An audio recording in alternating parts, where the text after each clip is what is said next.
What up? What up? What up? Hello. Hello, everybody. It's Monday. It's Monday. I keep yawning, but I slept pretty well, actually. I've been having an issue. I'm in, what do they call it? Where you sleep twice each night? Polyphasic, right? Is that what they call it? Hold on. Is that the word I'm thinking of?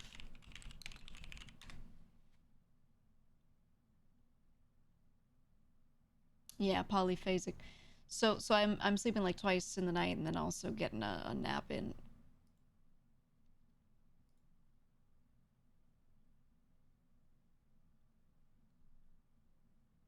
I don't know why my body started doing that, but I'm doing it like 1 2.5 hours sleep and then a gap and then a 1.5 hour sleep ish kind of and then some sort of nap like right before or right after stream or something. There's just like another nap somewhere in there some days. um I feel good though, so I do want to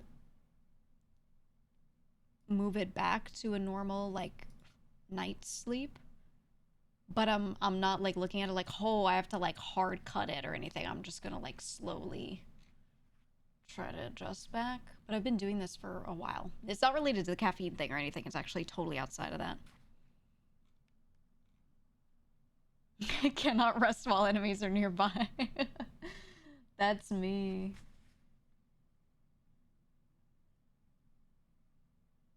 That's me, man.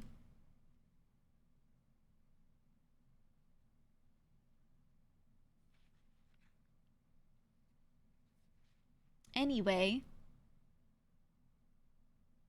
I'm doing well regardless. I'm feeling all right. I'm feeling good. So I'm not really concerned there. Oh, press the button there. I'm not really concerned there. So I should be okay. But just anytime anything changes, I'm like, I've been through medically, so I always look at everything and I'm like, what could this mean? And maybe it means nothing at all. But I've always got that in my mind.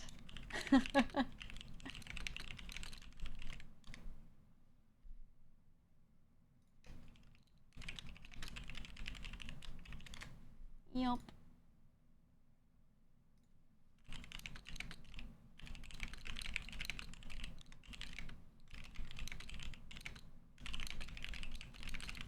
Okay.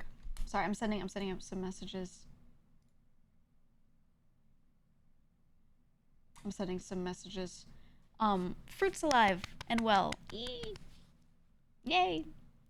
Um, you probably saw it because she was on Twitter. I don't know if you did. I'm just mentioning it, but we've been talking a lot, so I'm glad.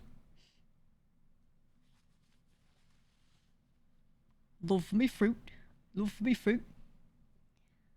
I mean, I've been saying the whole time she's fine.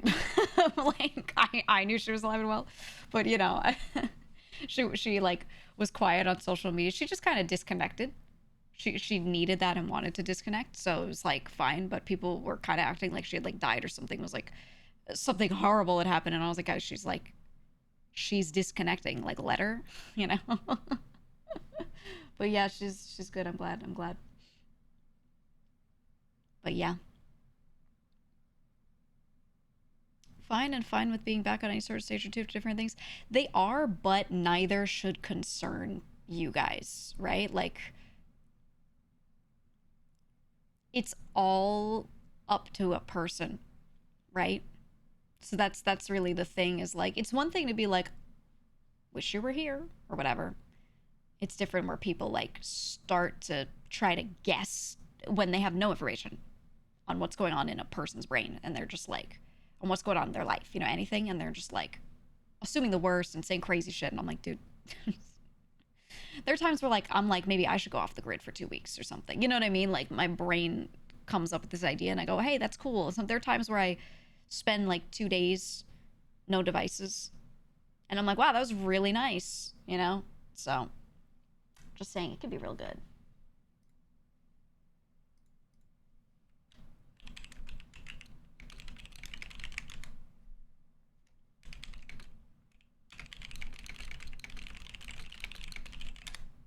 I'm messaging someone about a thing. There we go.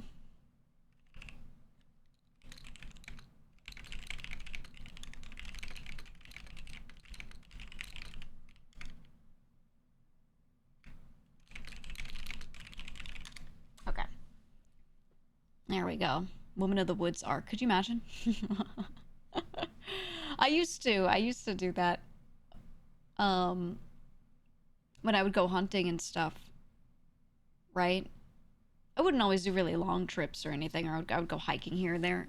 Because the way my work was, I would work a fuck ton and have no time for anything, and then occasionally I would have a chunk of time where I could do that. So any of those chunks of time, I would go do something, and I would just go be somewhere else, and I would go be in like nature, or sometimes I would house rot. I wouldn't say bed rot, chair rot. I would house rot and just do shit at home, but I would usually find excuses to go somewhere. So yeah.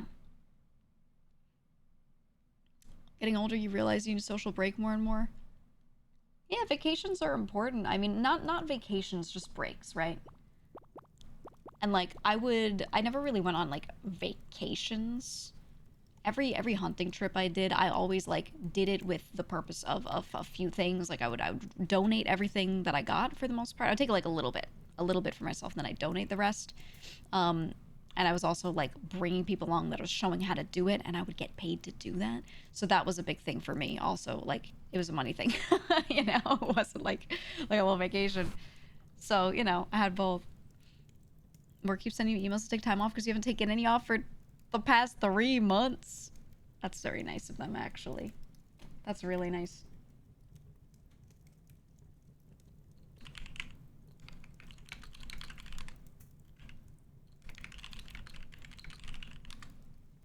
Okay. There we go. I'm trying to see. There's I've been messaging. I've been trying to. There's another event that I'm in talks and maybe going to and appearing at. So I've just been making sure I keep up on those DMs. But yeah, so sorry if I like turn. I'm like psh, speed typing. New Babylon. Yeah, yeah. Exactly. Sounds like a good company. That's actually, yeah, that's really nice if you know, you're working in a spot where they're like, you haven't taken time off. Please do. Please use your vacation hours or whatever. That's really good. That's really good.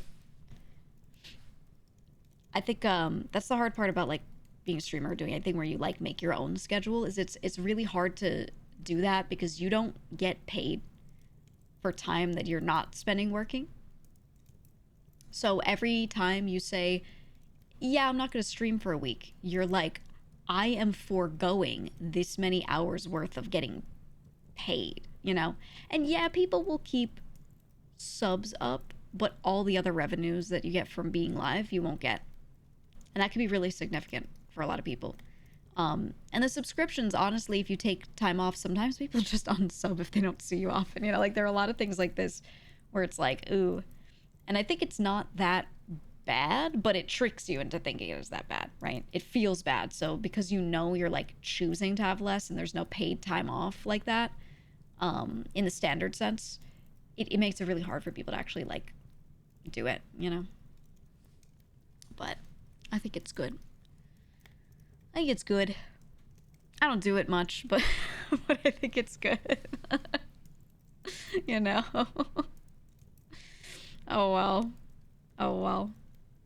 I need to though. I am planning for sure, end of August I'm gonna have one like okay, it's not much. At least a 3-day weekend, at least, where I go and hang out with a friend. I'm gonna go hang out with a friend. Someone who I've been friends with since probably like the mid 2000s. Someone I've been friends with for a really long time. She's had like a rough year, and she wanted to like celebrate some things together. And I was like, I will be there. I will be there. So I'm gonna be doing that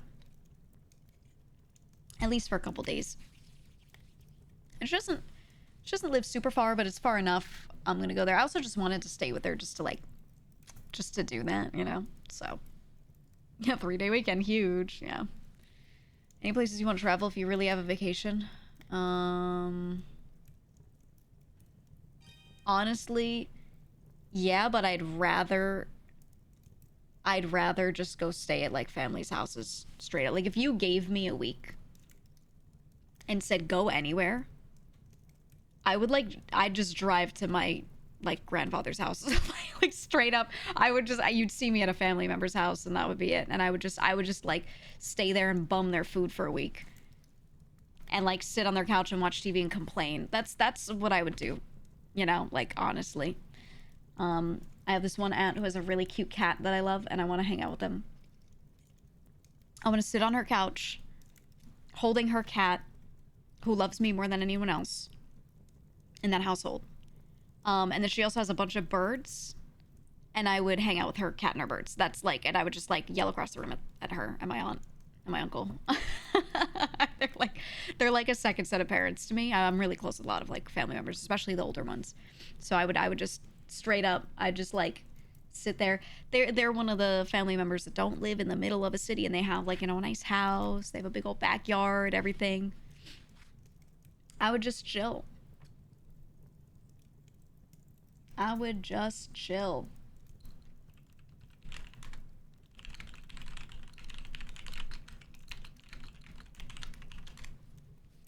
Love to visit other people's animals. Yeah.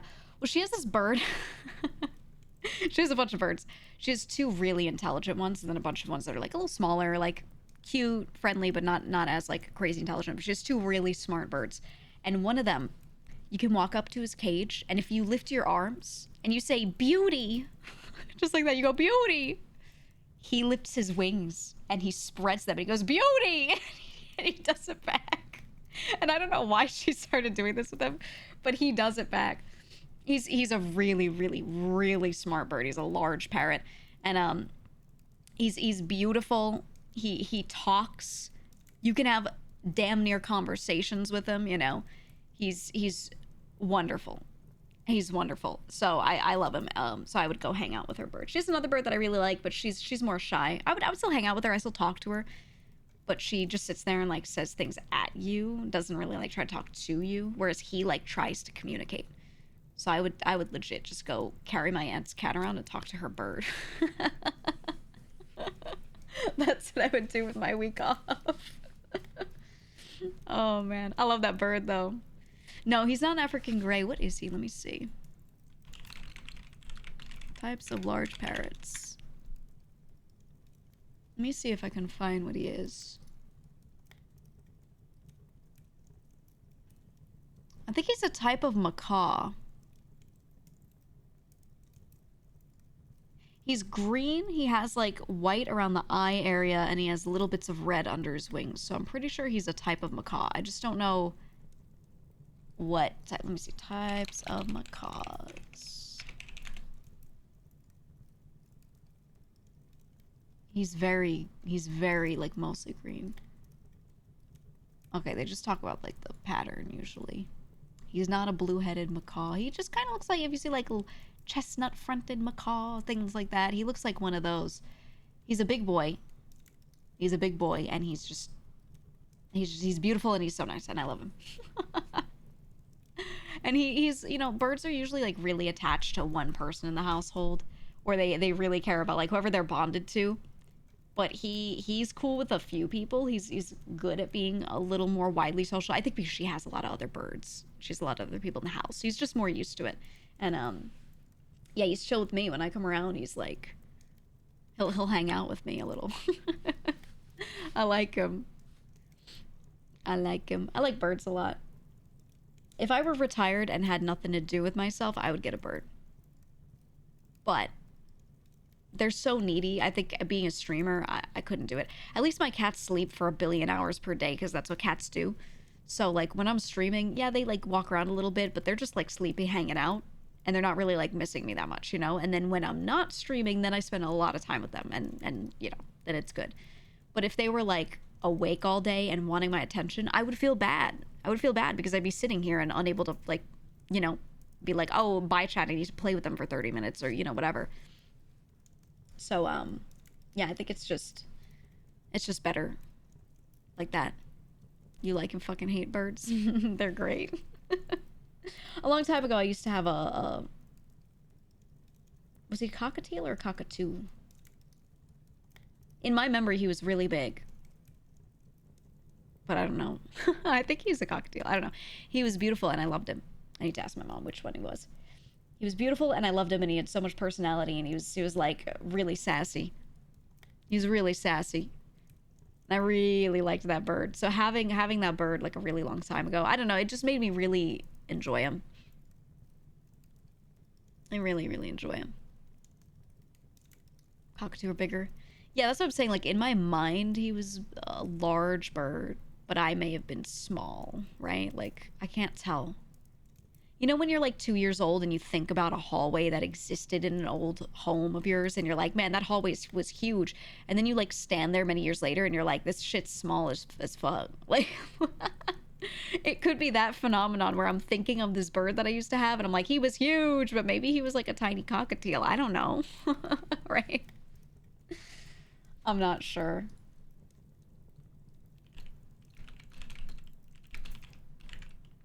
I'm not sure.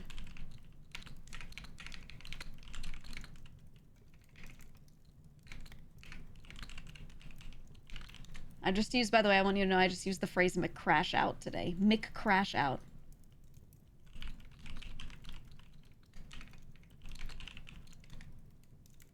McCrash out. You want domesticated owls? Yeah, owls can be taken care of, but like they're not supposed to be domesticated. They really can't be properly. They can get along with people, but they don't really have that in them. So they only take ones into captivity that are, you know, injured and can't go back. There's some sort of reason why they can't be rehabilitated or whatever fully. You know, or they have them temporarily in a center to be rehabilitated and then they release them. But yeah. Yeah, little Mick crash out. I'm gonna Mick freaking lose it. Oh, that's me all the time recently. I don't know. You love owls. Me too. Me too. I'm guilty of watching a lot of owl videos. I'm guilty of that. Owl videos, owl cafes and things that they have in other countries because they're allowed to do that over there that we could never do in the US. But yeah, I don't know. But they're not really meant to be a pet. Like they really need to have their own space. They need them. I don't know. There are a lot of animals I look at that would be really cool, like really cool to own, but I would never. Cheetahs. Cheetahs are one on the list, and everyone's like, "Oh, they're so cute. They're really just like big house cats, and they purr and they don't roar and blah blah blah." And I'm like, "Oh, they're more skittish." Yet they'll still fucking attack though. Like not for no reason, but like they're not domesticated. Okay? Even if they are relatively sweet in comparison to other things, they're not like aggro instantly. They're still able to go like, "Oh, you know what? I don't like this. I will now attack." Right? They don't have that ability to hold themselves back completely the way like a domesticated cat would. Like my cat Wolfie sits there and he'll be playing with a toy and I'll grab the toy, and if his paw touches mine and his claws even slightly touch me, he immediately stops, and he stops playing, and he just lays there for like a full minute. Even if I'm like, "Oh, come on, you're fine, you didn't actually scratch me, you're fine," you know, and I start like playing with the toy, he'll just sit there. He's so good. I don't think a cheetah would do that. You know? Like there's a big difference between properly domesticated species. He gets so... He's so cute. He's so cute. He's so guilty. Oh, he does look like Glungus. I can't show you. I don't show pics at all. I took the cutest picture of him yesterday. I was standing in my kitchen and he was standing next to me, and he's a leaner. You know, some dogs are leaners where they stand next to you and they just lean on you. Wolfie kind of does that. I've got this picture where he just looks absolutely crazy. He looks insane. And I like, I was standing there, he's leaning against me. I kneel down and I'm just petting him and he's like leaning against my leg. And he like looks up at me and he's just like, because he can't lift up his face without his mouth opening because he has a little bit of a weak chin. Like his mouth opens when he looks up and his teeth stick out. So he's just like, and I have this like really weird picture of him. Oh, he's so cute. He's so cute. Yeah, you're gonna be deprived of the cat pics. I was thinking of taking maybe like a super cropped picture of him once, where like the colors are all fucked up, and just like making that an emote. But I don't know. I don't post anything IRL. There's literally zero. I love gatekeeping pet pics. I'm gonna send it to Ryuko. There are like 3 lucky individuals that get to see like the secret sauce. I'll do it so that way you can describe it to chat, so they can get the experience without getting the experience. You know what I mean? Hold on, I gotta crop it. I gotta crop it. Ryuko, you're really gonna like this picture. Channel C2, I don't care. I don't post things. I don't care. Okay, Ryuko, I'm sending it to you. Can you please describe? Can you please describe the picture of my cat looking up at me? I sent it. She said, "Oh God." Do you see what I mean, Ryuko? You look so stupid. I need you to unlock your wordsmithing capabilities to describe it to the chat, to be the prophet for all of them, please.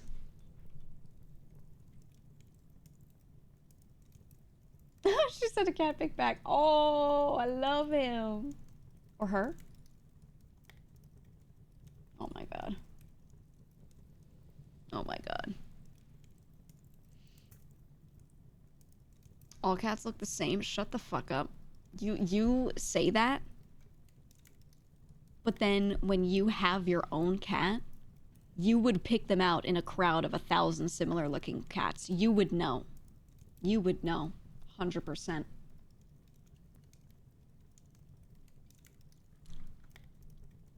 He's very redacted. I love the way he redacted with his redacted color fur.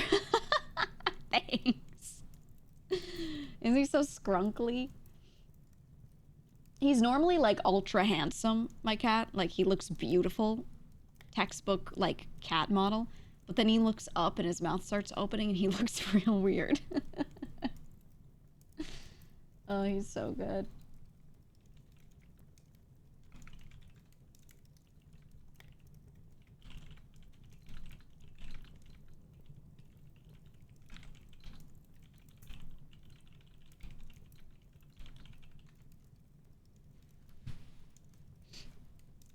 You see him in your mind's eye. Just close your eyes. Imagine a cat that's super, like, handsome, Squidward handsome, right?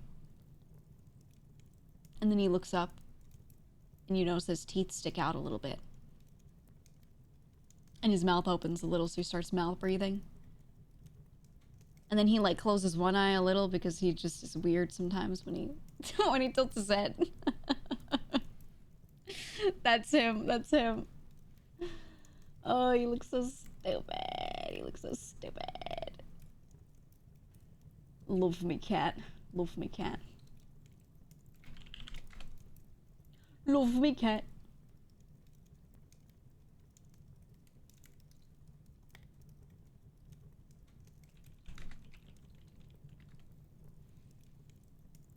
Imagining him look like the huh emote. Um, no, the cat in like the huh, he looks older. Wolfie looks like his face is still a little kitten-like. I don't know. He always looked kind of youthful to me. He's got like big eyes and he's like very round and cute. And I always, if I like show a friend the picture, they're like, "Oh, what is he, like 3?" And I'm like, "No, he's like a normal adult cat." And they're like, "Oh, he looks like a baby." Yeah, they always comment that. That's what I'm saying. He's so cute. Not to brag, I just have the most beautiful cat son in the world.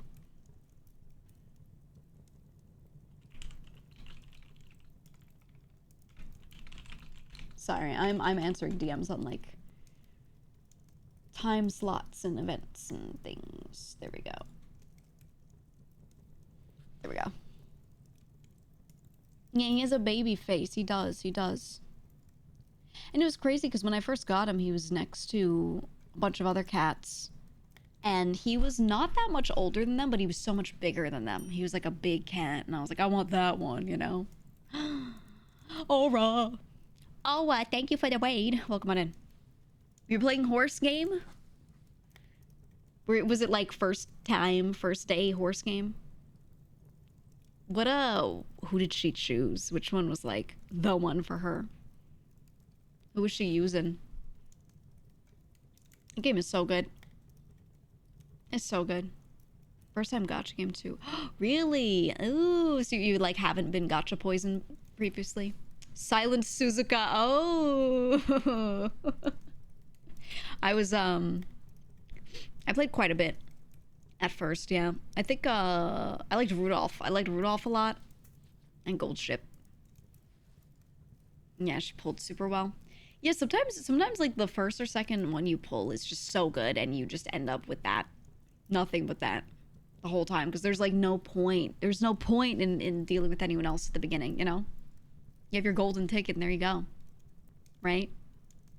It's so fun though. I really like look, I like auto battlers, okay? I love auto battlers and I just want to say that that game is basically an auto battler, but it has some RNG in it. And it's the formula, man. It's the way. It's the way. I love it so much. Gold Ship's a goober, yeah. They had the horse named Skibidi Riz to the game faction redeems chat. I hope they start looking at like other racehorses from other places, right? Instead of just ones in like certain areas. We'll see. It proves the world yearns for the Chow Gardens. I know. That's why, like, in the Discord, we made Mobagachi, so you can take... you can take your little, like, mob sona, you can, like, make a slime and raise it. And I'm like, I want, like, the mob garden. That's what I want. That's my whole thing, man. My end game. My end game. You've been loving He Is Coming. Yeah. Isn't it so good? I put it on my Steam Deck. And I'm like, it's over. I'm just gonna sit there every night and play that on my Steam Deck. So good. Skibidi Riz is actually related to 2 of the horses in that game. Oh. Is it actually? Well, I mean, that makes sense because most racehorses are related to former racehorses, right? It's all like breeding stock, basically. We can raise slimes in the Discord? Yeah, we have Mobagachi in there, dude. We got entire video games made for the community in the Discord. Playable in the Discord specifically. And we're making more. You can get points with it. If you want faction points, you can sit there and raise your Mobagachi and get points. It's a whole thing.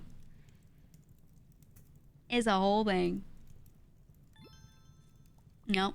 I think you would have loved Princess Connectrade if it was an auto battler with auto farming as well by the same company. It was insanely free to play, but that was sadly its downfall. They need to make money at some point to continue, yeah. Otherwise they can't pay anyone to make more content, you know? Yeah. I think the thing with me is, okay, so I love horse game baseline. Can't keep up with it. Can't do it. I have not been actively playing it.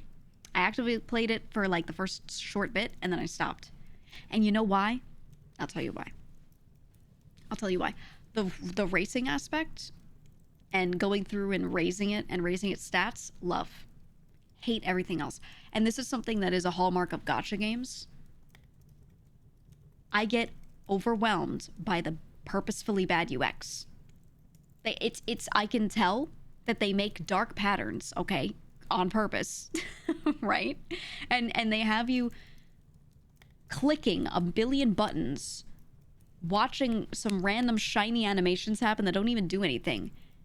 And you're just like collecting 2 whiz bangs and 3 fizz bobs and whatever, and then you put them together and they make a golden something. And there's like a bunch of buttons you click to get like 5 different currencies and random items, and then you have to throw these in that one and add these 2 together and combine these, blah blah blah. And you do all this like menu slop, and all it does is make you feel like you're progressing when you're not doing much at all. This is all stuff that could have been done in like 1 click in another menu, but they make you press all these buttons and remember how to get all these things. Go to this location and get that. Go to that location and check on this daily and blah, blah, blah. And I just hate that. Yeah, the menu slop and stuff. I don't like it at all. And my brain rejects it. My mind rejects it. If I try to play a gacha game because I like the game, but I have to do a lot of that, I can't. I can't get myself to keep up on it. I just start closing the game, you know? So like they have the horses and then they're like, get these cards. And the moment I saw the cards, I'm like, fuck the cards, man. I don't care about the cards. Pull card packs. And they're not actively used. You put them on as passives. I don't care. Fuck the cards, man. I don't give a shit about the fucking cards. And then they're like, oh, you need this currency to pull this thing, but you need that currency to pull that other thing. You can get some like this. Oh, don't forget to check your mailbox. It's 3 clicks into the main menu. But you could check your mailbox and occasionally you get a free gift from them. And I'm like, brother, shut the fuck up. Let me just like farm it one way. Right? Like it does its job really well of keeping you in the app for longer. Like that's the point. But like, I don't know. I can't get myself to do that regularly. You know what I mean? The cards are more important than the horses, and they're like the least fun part, you know? That's why you can't play Hoyo games. The menus drive you up a wall. Yeah. It's the UI. Exactly. It's the UI. It's laid out so that everything takes a billion clicks. Everything is like separated out into 5 different items you have to collect instead of just being like one thing, or just an EXP bar where you level up and then you select stats to move up, things like that. They don't have things like that because then that doesn't keep you on the app for long, right? And yeah, it feels like a job. So I'm like, I don't know. So I still really like the gameplay of that game, and I'm like, yeah, Horse Girl game is good, but I can't keep myself on it because I'm just like, ugh. I don't know, because I could just open He Is Coming on my Steam Deck and play that and be totally happy, you know? You play Hoyo games for the story. Yeah, and like that's the thing is for like Honkai Star Rail, I actually really liked the combat. It was really fun, but I was spending so much time in these menus doing these different things to get my characters to a good point. I would rather sit there and like JRPG grind battles than grind menu clicks. Right? So I was at some point I said I can't do it, man. So they keep making a lot of gacha with like really good story and really good gameplay. I really appreciate that aspect of it has gotten really good, but then all the other menu stuff, I can't do it. I can't do it.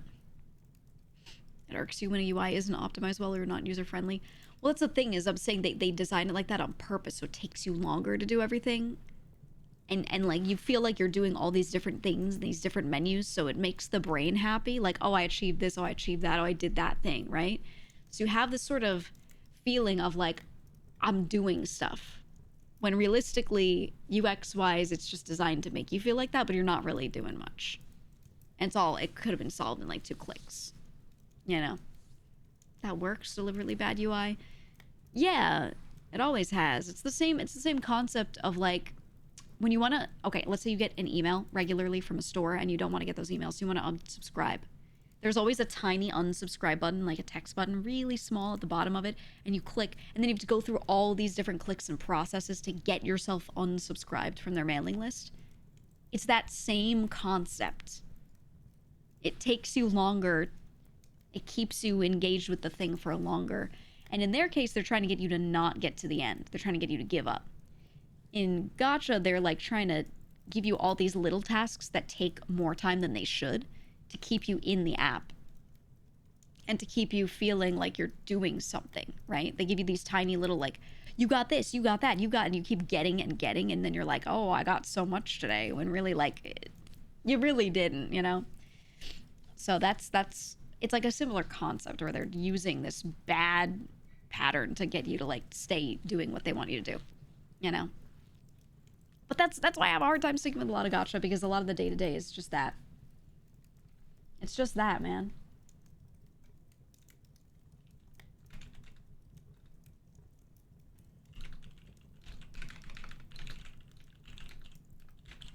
Hold on. Work message. Work message.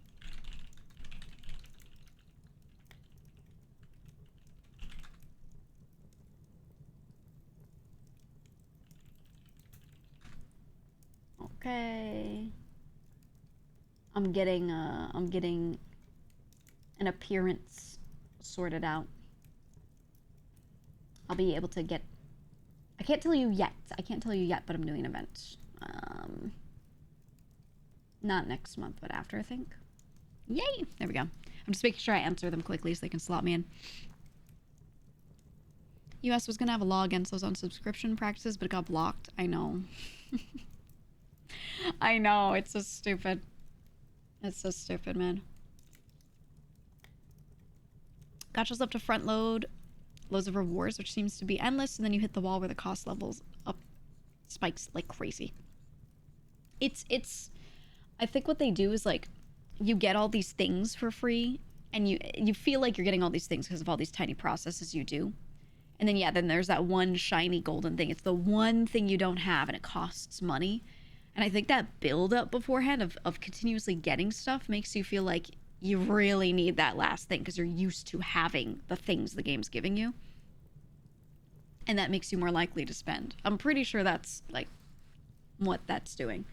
That's why I'm not a fan. I'm not a fan for it, you know, of that. So there are gacha games I will still play here and there if I don't have to do that stuff too much to just play it. And I'll go through and I'll do the free-to-play bits, but the moment I hit that wall, I just stop.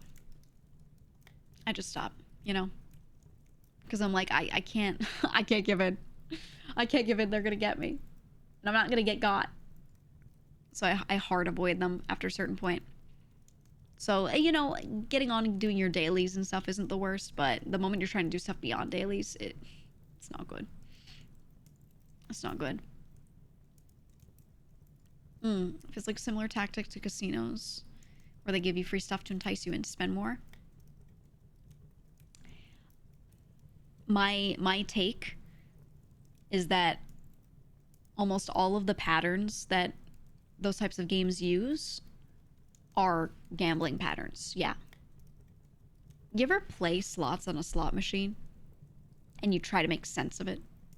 Like for the first time, you pull a lever and you're like, I need things to line up in a row. But no, they're like 5,000 bonuses, and if you get this and you do that, then you get a free spin and you blah, blah, blah. And they're like 1,000 little things that can happen that don't mean shit. They don't mean shit. People just made this shit up. And that's it. And it makes people, when they play, there are more things that they feel like they can get or they could have gotten. Like, even if they're losing money, they're like, I almost got a free spin. I was so close. Like, there's so much that it does to you mentally if you get into it at all. And I look at it and I'm like, that's what these games are doing. It's the same concept, right?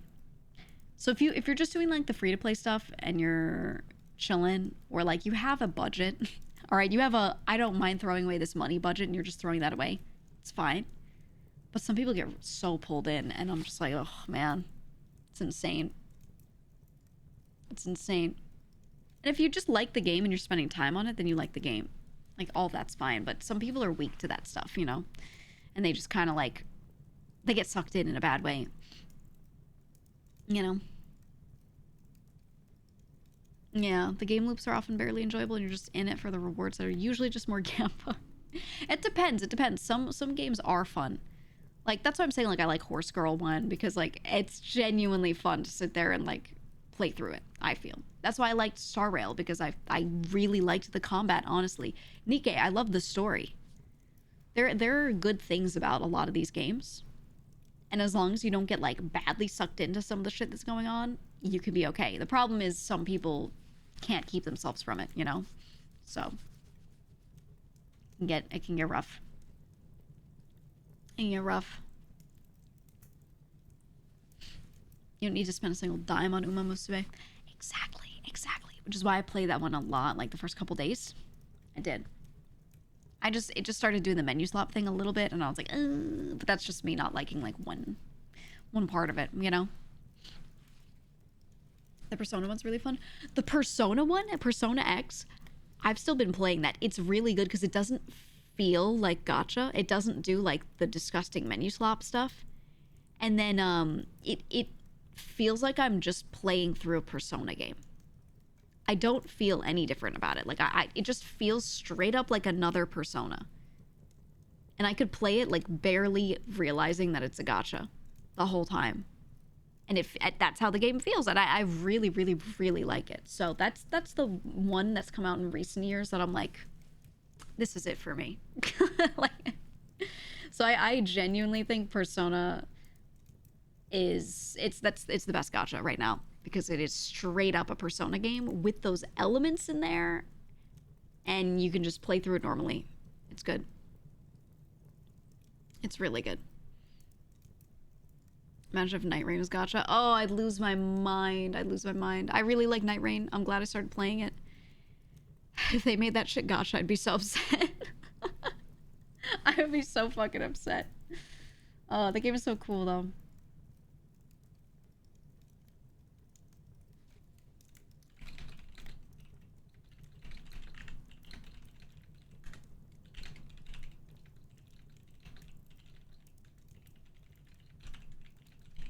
There we go.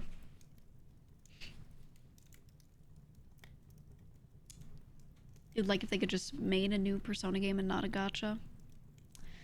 I have no problem with any company being like, let's try this. So long as the game is still good. That's all. And that game is good. It's just a Persona game. I'm fine with it. I really am. They also make so many Persona games that I'm not really like, oh man, if only they made another, because there's so much stuff that you could play through. I know people want 6, but they made like Persona 5 Tactica was really good, like actually really good, and you should try it, you know. And I know they're doing a lot of remakes or rehashing of things, whatever, but a lot of them are pretty different, and yeah, they're high numbers of hours, so I don't mind it too much. I've been having a good time with them. I keep getting sponsored because Atlas really likes me. And they really enjoy me. And they know I like the series. So, they've been sponsoring me for stuff. And I gotta say, there's some that I haven't taken because I just, like, time-wise didn't match up. But there's been a lot. There's been a lot that they've been telling about in their plans. And I feel like they're, I don't know, they're doing a good job at, like, just trying to make more out of what they have, because they could make none of those and just work on 6. They are working on 6 still. They are working on it. They're just also using resources to make this other stuff in the meantime to keep people in their studio paid. It's fine. I think as long as they're not halting production on everything to do this instead, you know, then it doesn't matter, right? You're just getting more. And I'll never complain about more. Persona 5 Strikers was also very good. Yeah. They've done a lot of really good stuff. Really, really, really cool stuff with the IP.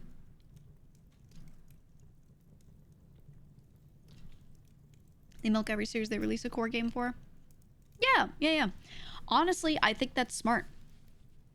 It's smart for the business, but it's also good as a fan because, like I said, let's say you were a big fan of the games you love them so much, but they only released the base version of each game, and that's it. And that's all. And then you don't hear about them doing anything else relating to the series. Right? That's your other option. That's your other option. And I don't think they would release a lot of those other games faster because they have different teams working on these things at different times. And they're still working at a good pace on the other stuff. So I'm like, there's kind of no reason for them to not do this, you know?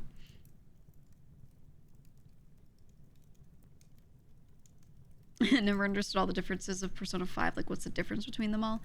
I don't know with all of them. Some of them are like an entirely different game in the same universe.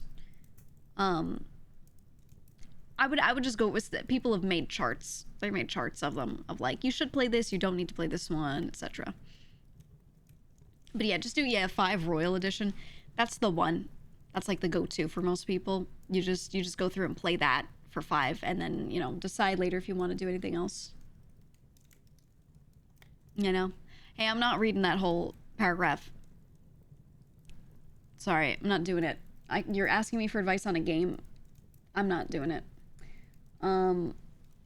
Okay, I want to play... I've been trying to decide... Grounded or Donkey Kong? Grounded or Donkey Kong? What are we feeling? What are we feeling? Should I get pork or beef udon? Beef. DK. Interesting. Yesterday it was like everyone's spamming Grounded. You do DK for a bit, and then after some time I take a vote, and it's like continue this or do Grounded. Does that work? You want to look at Ape Ass. Oh, banana. Monkey Monday. Fair enough. Fair enough. Okay. Okay.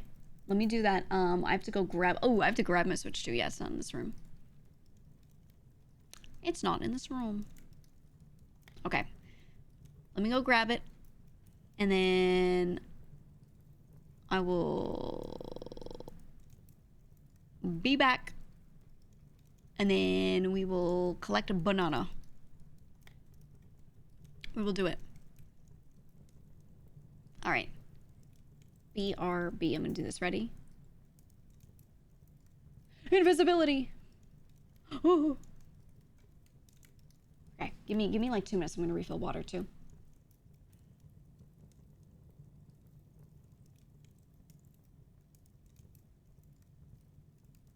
The Giegler.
country music makes me so mad because it's just a guy listing stuff. I love corn. I love my wife. I love God. I love my country. I love jeans. I love tractors. Crank and clap hog. Crank and clap hog. I love my truck. I love my wife. Grandma's casserole. I love corn on the cob. I love jeans. I love tractors. Crank and clap hog. Crank and clap hog.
Whew, okay.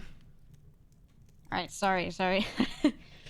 I went to get, oh fuck, I didn't even grab my Switch 2. I'll do that in a sec.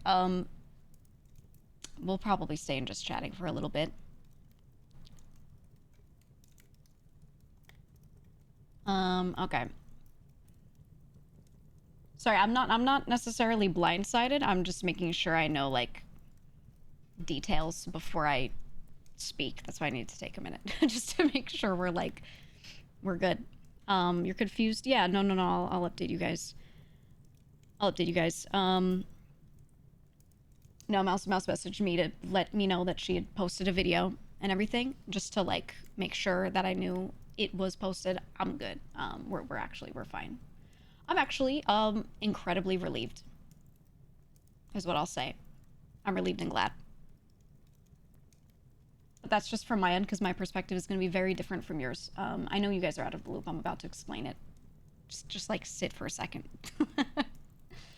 Okay. So, hold on. Where's my button? There I am. So Mouse has just announced that she's left Bishoujo. Yeah, I knew she was working on it and all that. So I'm not... This is not like a sudden piece of news for me, but it will be for you guys. You guys know I have already left. I left on, what, June 27th? So I've been gone for a couple weeks. Don't post anything that she said in the chat. I'm gonna say it, because I want to make sure details are right. Okay. All right. So I'll just echo it. So there are a lot of things that have gone on in the background. I'm gonna turn alerts off, by the way, real quick, just before I forget. There we go. There have been a lot of things that have gone on in the background that I have been completely unable to talk about. Completely unable to say. I've wanted to. But that's been, like, legally just not a thing I should do. So finally, someone who is able to say those things has said them, and it's good. There is a lot more. Absolutely, there's a lot to be said, but that is what can be said at this moment in time, especially because it's stuff that pertains to Mouse in particular, you know, so it's her situation that she can speak on. I'll just echo some of the stuff that she said in her video, but she posted a video on YouTube on it if you want to see. She feels very misled on a lot of things and has been misled. I will add, I've felt this way as well. Absolutely. I did also see a lot of writing on the wall of a lot of things, but until I felt I had solid reasoning to say this is true, I didn't want to move on anything, obviously. And then over time, I found out that certain things were in fact true. And I went, oh no, and decided to leave. All right. So every decision gets made for really good reason. And I know I initially made a video saying I was leaving, and I tried to say really hard, really clearly, hey, this is just a small piece of what I can talk about. There are other reasons, but these are just the things I can say. I absolutely meant it when I said there's other stuff, other reasoning that I can't say. And that is, you know, this is some of it. This is some. Again, the word some. This is some of it. So I just feel really relieved because it's not stuff that I could say. The TLDR for some of the stuff that Mouse has revealed today, that is stuff that I've been absolutely disgusted by for some time. She is owed a significant amount of funds that she hasn't been paid.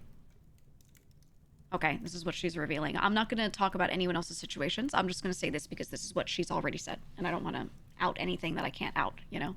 But she's owed a significant amount of money.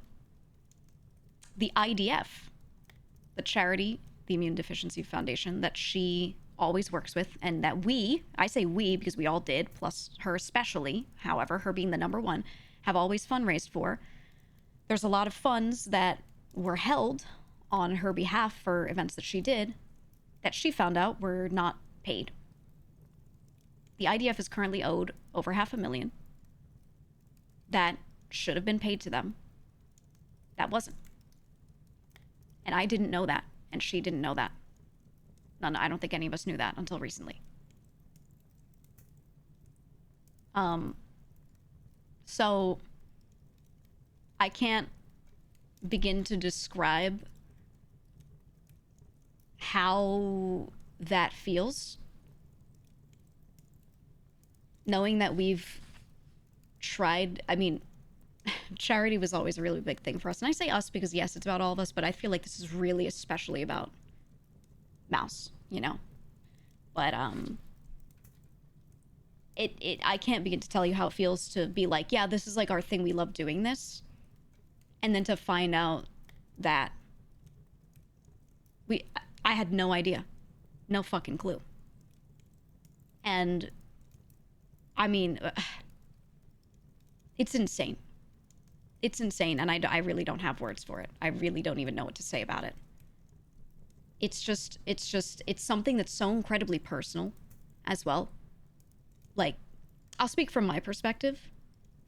One of my best friends, one of the people I care about the most in this world, is someone who has a horrific medical condition that she really can't do anything about, and has dedicated so much of her life, all of her time, toward making sure that she can fundraise for a foundation that tries to maybe find answers, that tries to maybe support people in whatever way they can, right? This is a big deal to a lot of us, her especially, okay? And then finding out that a large amount of the money that our community gave to, with the knowledge apparently that it was going to go to this foundation because it's for charity, finding out that that was not, then not all of it, some, a big, but a really big sum, was not given to that charity is absolutely fucking insane. And I don't even know what to do. I don't even know what to do. Right? What can you even do about that? That's crazy. And I wish I could say like more, but I don't even have words. I don't even have words on it. And it's one of those things that if I knew there was some sort of issue, maybe I could have done something, right? Like maybe we could have worked on it, but we just thought it was given, thought it was paid, you know? So I don't even know. I'm not going to point any specific fingers. Something I ask is that you don't point specific fingers at specific people if they're not being directly mentioned or anything like that. All we can do is address it as, you know, the company as a whole or anything like that, you know? But, yeah, that's, I just want to say that much. Like, there you go. But, you know, I'll just say, like, there's a reason that when I left, I was like, I'm going to miss my manager. Right? And I love my members. Like, there's a reason. Okay? That's really what it is. I just, yeah, it's a big bomb. There's more that needs to be given time before she can say more, before we can say more. There might be some things that I don't know if we'll get to speak on. I really don't know. I really don't know. And everything is unfolding. And you know, if anyone has seemed a little busy from our group, if anyone has seemed a little, you know, they're not streaming a little bit as much or something like that, just know that there's reasoning for that, and they may not be able to talk about it, you know? But yeah, it's rough. It's rough. I don't know. I don't want to assume anyone's capable of such things. Me neither. Me neither.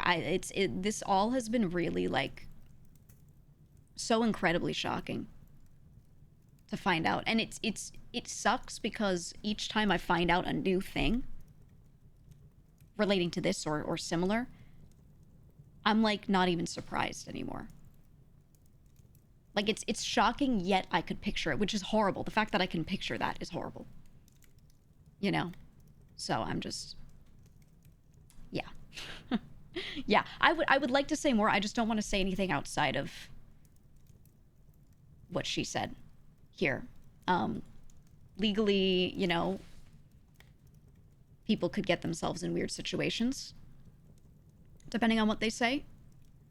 So I think the best a lot of us are going to be able to do is just echo things that are already said, and that's kind of it, you know? I would love to. I would love to, man. I really would, but I have to be careful, obviously. But yeah, as of right now, Mouse is independent as well. And I'm relieved. Like I said when I started talking about this, I'm really relieved. I am, because this is stuff that I was like, I sure wish I could say this, but, you know, not really the person to do it, for sure. So, I'm relieved, because I would love to sit here. This whole time I've been thinking for months, like, I would love to sit here and just be like, yep, that happened. But you know, what can you do? What can you do? And we're still figuring out a lot about the situation. So please don't bother anyone asking for details, because there's a lot that is not fully sorted out yet, you know? It's tough. It's tough. I don't know. I just feel bad for her, because, like, her main thing was putting trust into people to help her, and getting promised up and down, you know, yeah, we're here to help you, and we want to do things for you, and we want to work together, etc. And then having a situation like this happen, it's not just the charity money. She herself as well is owed a ton of money just on her own end. Not even related to that, you know? To find out that all of this is happening is just, it's really tough for her. It's tough for all of us, but it's really tough for her. Besides her, yes, she also mentions, you know, there's a lot of other stuff that's going on that is just, you know, we're figuring out. We're figuring out. And, you know, we'll see how it all pans out. That's all. Am I owed any money? I can't talk too much on anything other than, look, anyone who hasn't gotten their legal situation figured out is still figuring stuff out. Okay. I'm not going to make any crazy claims of anything. For me, I've talked a bit on stream about what I can say. I've done everything I can to make sure I end up in the best position possible, I guess. There will absolutely be some things that just won't work out the way I want or the way I'd like. There will absolutely be things that I will do instead. I'll tell you right now, like, one of the reasons I've mentioned the merch several times is because I've thought about, like, well, no matter what happens, maybe I can at least, like, send a truck and pick up stock that I had or something, you know? Right? Like, maybe I could do that. I don't know. But, you know, I'm still figuring stuff out. I'm still figuring stuff out. I don't know exactly about her scenario. I think she's probably still figuring stuff out based off of my situation, but I don't know. Other people are still figuring stuff out. You know, and it'll be hard for us to say anything specific, anything exact, anything definitive, anything like that without having everything, like, fully closed out legally and financially and all of that, you know? So I will say, like, people will want to know things, will want to know specifics, but, like, we ourselves don't have things in a spot that's good enough where we can, like, even talk about it, you know? So, yeah. Here we are. Speculation's a bad idea right now, too. Yeah, I know 100% people are going to start saying things like, oh, they're probably owed all this, owed all that, blah, blah, blah. They're going to go crazy, making assumptions, whatever. And like I said, can't say anything definitive on anything. All we can say for sure is what she said on the charity funds. And any of us who have been saying, like, yeah, we're still trying to figure stuff out. You know, we're still like trying to figure out what happens to everything, right? That's been talked about. But But that's really like kind of where it ends on what we could say right now at this moment, you know? So, yeah. I don't know. I wish I could say more, but here I am. Here I am. It's been rough. So I really, what I ask from you guys is to just understand, you know, because a lot of people have been sitting around and like not saying much when leaving, or you know, we're just in a weird spot. We're in a weird spot. So, yeah. But yeah, I wanted to make mention of that. Anything she said in her video is what she said. That's it. Okay, and hopefully we'll be able to speak more on some other things, but, you know. It is what it is. I don't know. I think it was always tough for her because she's always been in this spot where, like, she's one of the largest talents. And whatever she does really affects a lot of people. And I've always felt like you shouldn't have to consider that. To consider your own situation, what's right for you. Does it suck if someone else is affected by your decision? Yeah. Is that your fault? Should you throw away what you want to do for that? No. You know, so I'm just glad she's just doing what she needs to do for her. I've always been an advocate of that. You know? So while it is like a difficult thing to talk about, it is a difficult situation. It's very, for me, from my perspective, relieving that at least something can get talked about. You know? But again, yeah, support all of the talents. Support everyone. Every member, current, former, doesn't matter. Love everyone. And, you know, whatever they're dealing with, they probably won't be able to tell you much or anything at all or whatever. So just don't bother them about it. They'll say what they can, and I promise people want to. No one wants to be in a situation where they can't say much when it's about something like this. You know? So, yeah. I don't know. All I will say is, in the future, if anyone is running an event like that, they're doing it like a charity sort of thing or whatever, please support it. Please support it. I don't know, like, this is something that has made us worried because we're like, we only ever want to do this kind of stuff properly, right? And to know that out of our sight, out of our knowledge that something was done incorrectly, it's crazy. It's crazy. But yeah. Yeah, there you go. There you go. NDAs suck, but it is what it is. No, they don't, though. I mean, they're... It's completely understandable. And they should exist. You know, I want to say that. Like, it's completely understandable, and NDAs aren't meant to protect shit like this. They're for important proprietary information and, you know, normal scenarios. That's what they're for. So they don't suck. They're not supposed to be covering stuff like that or something, you know. This is a separate situation, and yeah. But it's also, you know, it's not like it's not my charity money that was dealt with. So of course I didn't talk about it, right? That sort of thing. So, you know, I'm just relieved that it could be spoken about, and I hope you just support her, you know. That's really all. Support everyone. But yeah. Yeah, NDAs are required. Absolutely. I'm not against them. I won't be against them in the future or anything like that. I think they're important for everyone to protect themselves, you know. So that's not the problem. The problem is that things like this happen at all. Realistically, right? That's the issue. But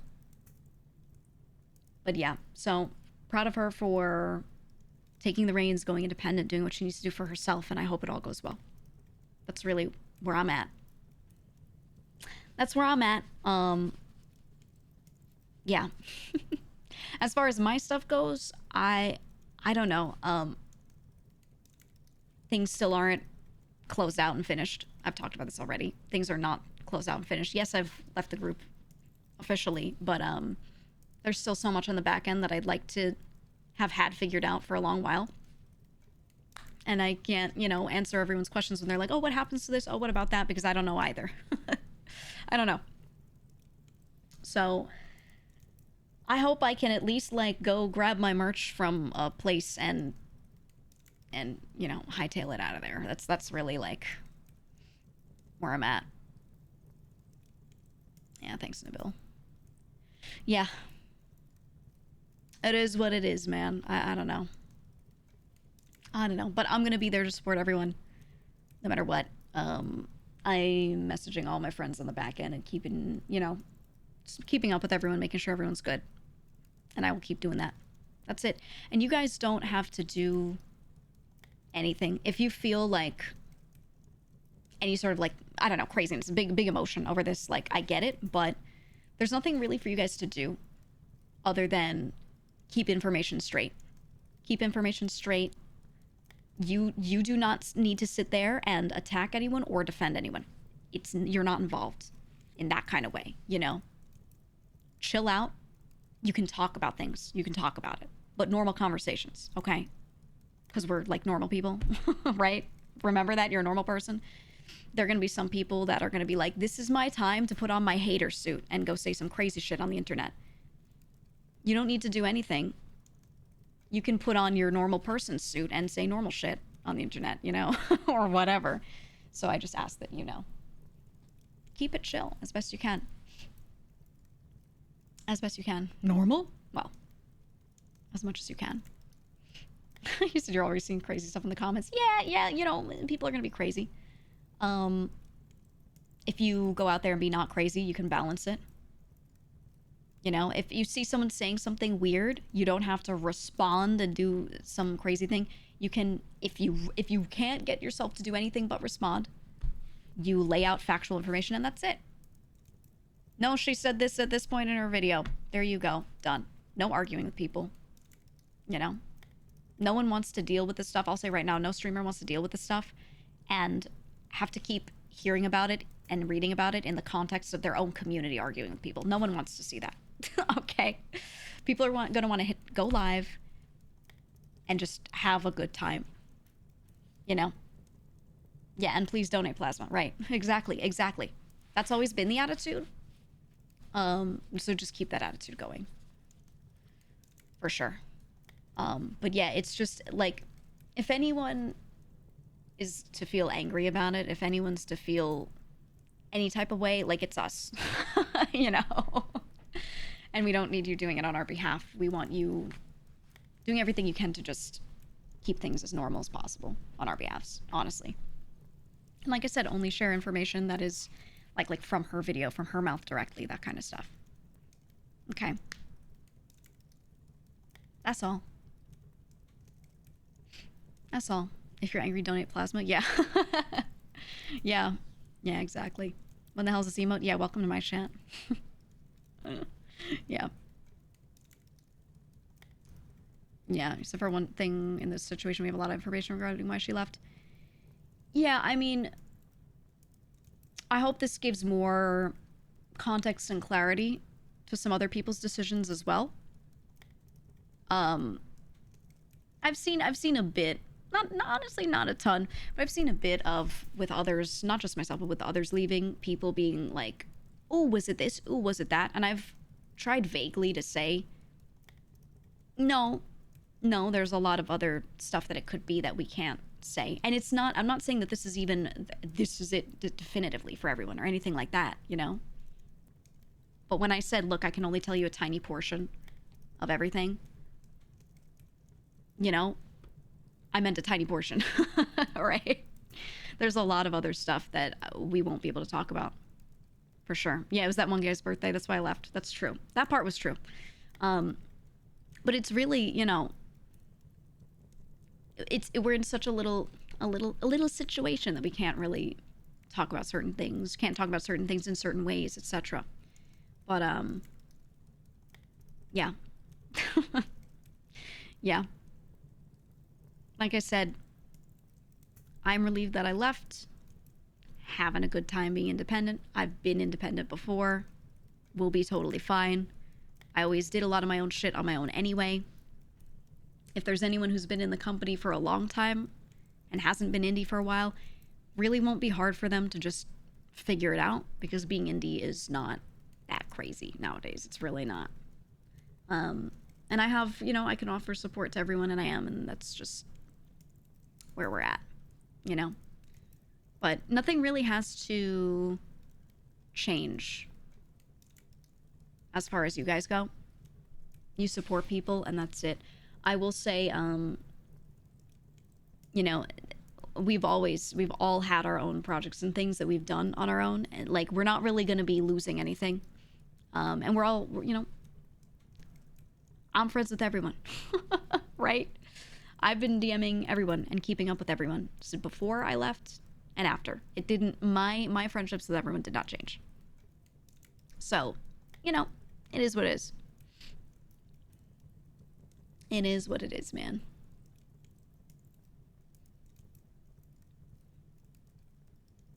But, yeah. Yeah. I don't know. You wish Nova well, me too. Hey. Support them. That's the thing. Support the people. It doesn't matter if someone has certain branding on their name right now or not, or anything. Just support everyone. That's it. That is all, man. It's all you can do. It's really like, it's all you can do from your perspective, really. And it's the best thing you can do. So, you know, no need for you to really, like, do anything else or feel a need to do anything else. Don't feel anxious over it. Like, that's all you gotta do, man. And that's the best. So, you know. Yeah. Yeah, and it's only Monday. Yeah, I know. I know. It just sucks. It does. It does. That sounded very sad. I think anyone would be dealing with all that. Yeah. Yeah, but I do recommend you all y'all go watch her video and just take what she said as the only information right now. That's it, you know, and there you go. There you go. But I'm glad she made a video. I did one when I left as well with whatever I could say at the time, and it's nice to be able to, when people come into chat and are like, what happened? I just tap the sign, and I'm like, go to this link, you know, so I don't have to rehash it constantly. She'll probably at some point talk about it more. Maybe she might not. She might be like, I don't feel comfortable. I'm just going to say watch the video. I don't know. So just, you know. Just leave it at that. Right? Yeah, point at the link. If anyone is like saying anything weird on the internet, you can just keep pointing to that and be like, this is what was said. There you go. If anyone says anything else, again, I say it all the time, they made it up. They closed their eyes, had a spice dream, and pretended it was real, right? Like, that's...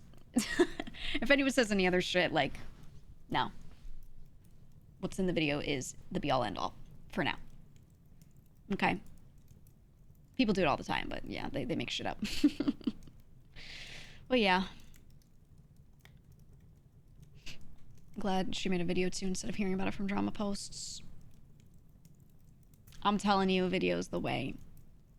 People will still say shit. I mean, yeah, what can you do? But yeah, that's why I urge you guys, if you see anyone saying anything wrong, reference the video. You literally have a video of the creator themselves sitting there saying things. You if you care, if you love arguing on the internet, I wouldn't recommend it. But if you can't stop yourself, you just timestamp and go, here you go. Here's the correct information, actually, and that's it. You know? But, yeah. Yeah. It just is what it is. But, you know, I will say things take a lot of time. Things take a lot of time. So there's a lot of stuff that people really may never be able to say, cannot say for a long time. There will be a lot of people that will be like demanding to know timelines or why didn't this thing happen at this time, blah, blah, blah. But shit takes time. And for good legal reason, people will talk about things when they can. And we all have lawyers. We're all good. You know, we're all fine. So Yeah. Yeah, you still see people saying the same wrong things about Mata leaving. I know. She's had it rough, I will say. I see it all the time. And again, like, you can't always say specifics to defend someone, because then you're giving away specifics that you can't say, right? But I do want to, again, make a note of that. For people who have, prior to this, already left, I've seen a lot of really incorrect stuff and a lot of speculation, you know, be said about why they've left or whatever. And in some cases, villainizing people that have no reason to be villainized. It's just not true. All right? What has been said by the talents themselves is what's out there that you can point to. That's it. Okay? And I don't, you know, again, I can't like go around and correct everything in specific from a legal standpoint. Not a good idea. But I will say, yeah, there's a lot of stuff I've seen that people are saying that is so incorrect. So again, just tap the sign when you see people saying stuff and be like, this is what was said, that wasn't all right, and leave it at that, you know? But yeah. Well, yeah, but we're standing together and we're just keeping each other support as best we can, you know? What can you do? What can you do? Yeah, people need to set down their detective hats and stop thinking they're cracking the case. I know. I will say, I don't demonize anyone for that. Like, I understand the urge to know more, the want to know more, because a lot of people really care about this stuff. They really care about things because we cared too. We cared a lot, you know? So, you know, and a lot of stuff that I've said, like, previously, a lot of my older videos and things, I really did, mention the company a lot and talk about a lot of positives and things. And I will say, at the time, I did feel that way about those things. That is, you know, that is how it is. Some of that I still felt that way about. There's still things that I'm like, yeah, that was good. Yeah, that was good. There are also things that maybe I don't feel that way anymore, you know, or whatever. But you get new information, things change. That's all, right? That's just how it is. So I'm not going to like... I'm not going to go back and take anything down because it was true at the time or felt true, you know? So. But I can't go there and get up here and be like, oh, here's actually how I feel now about this, this, and that. Like, can't quite do that, you know? So. It is what it is, man. It is what it is. But I hope everything can go well for everyone. That's all I'm hoping. What can you do? What can you do? Sorry you've been having this talk so often. It's fine. It's fine. I have a very chill chat, so when I have these types of talks, I don't feel like it's me versus chat ever. You know what I mean? Like, and yeah, we get some people coming in that aren't from my chat that just want to hear.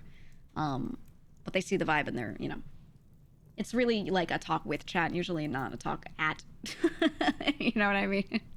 So, I don't mind having them because this community is not shit. I don't know how else to say it. It's not shit. So, you know. So we can have these discussions and it's not really like, it's not a bad experience, you know, which is great. It's always good. Relieving, actually, if anything.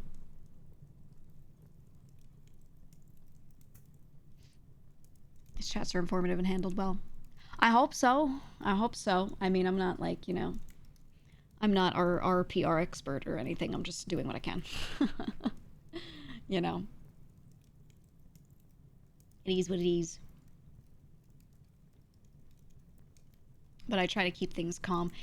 I will say, it doesn't mean I'm not mad.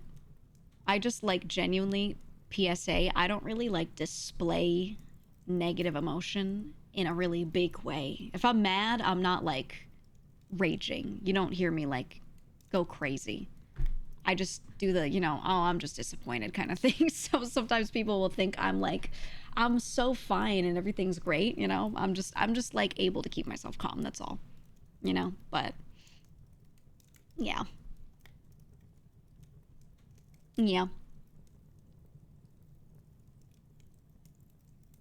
As an ESL, you make it very understandable. Good. I hope so, because I think it's been a bit tough, but I've seen a lot of people misunderstand a lot of things, and a lot of the time it's because they are ESL and something was explained to them in their language, but it didn't get carried over properly, and it's very hard to like undo that or to properly inform a lot of our community that is ESL, because a good amount of our community is ESL, you know. So I hope the words get across, you know. I really do. Any chance to revisit the group dynamic without the corpo aspect? I mean, we're friends. We're friends. If you mean in like a way that feels official or whatever, that's just on us if we want to. I've always had projects that I wanted to do with friends that I'm still doing. I've talked about this before. I'll say it again. There is another member of the group that I was working on like a duo outfit with, and we were working on a project together. I'm still keeping that rolling. I do not care. That's just a project between me and that person. And I think if we were both in the group, it would feel like, oh, a group thing. If we're not, does it really feel that different? It's like, oh, them two are doing that thing. You know, it's not, the difference is maybe the store page would not be on like the group URL. You know what I mean? Really. And that's kind of it. But yeah, I do not care. If I wanted to do a project with a friend of mine, I'm going to do it. I've talked about how I wanted to start a Minecraft server and invite a bunch of people to it. I was the person who was sitting there and organizing what goes on with that server with Tofu, who helped. I was the person who contacted him and said, hey, I want a server for our group. Here's what I want in it. And he helped make it, and we worked on it. Since things started to kind of come apart a little bit, I was like, I really want to have that again. I don't think I want it to be tied with like whether or not someone's in the group or something like that. So I've talked about it a bunch. I've already been working on, you know, doing that because again, I was already the person who was handling a lot of that. So I'll do it again. Fuck it. You know? So you might still feel like group vibe from things like that in a way, but Nova and I will 100% invite them. Absolutely. I will, everyone. I do not care. I do not care. If they are my friend and I like them, if they're my friend and I hate them, you know, I'll add them. And I hate them all now. I'll get them all in there. So that's it. It has nothing to do with like group ties or anything like that. Yeah, my frenemies will also be in the server. But yeah, no, I've always treated the stuff that we do together not as something that the company owns. It's just stuff that we want to do. The projects like songs, when we did song covers, did staff help arrange some of that stuff? Yeah, but what was it mostly? It was a member deciding, I want to do a song. Do you guys want to join in this? I'll go get someone to produce. I'll go get someone to edit a video, whatever. There's no reason why any of us can't just do that still, you know? That has nothing to do with being in a group, in a way. Does it change where it gets posted? Maybe, yeah. We have to figure out what channel things get posted on, I guess, but like, that's it, you know? So, yeah, but TLDR, I do not care about any of that. I will continue doing projects with people that I like. Done. Yeah, you said it's not like most VTubers weren't already in Discord groups with their friends to organize content anyway. Yeah. Yeah, I know. It's just... It's literally always been the same process. Like, if I want to do a thing with someone, I DM them. If they are in my group, I DM them. If they're not in my group, I DM them. Like, the process is what it is, you know? So, there you go. There you go. There you go, man. Anyway, do you have any questions? If I can answer it, I will. If I can't, I'll say I can't. Or I won't. Or whatever. I guess. I guess so.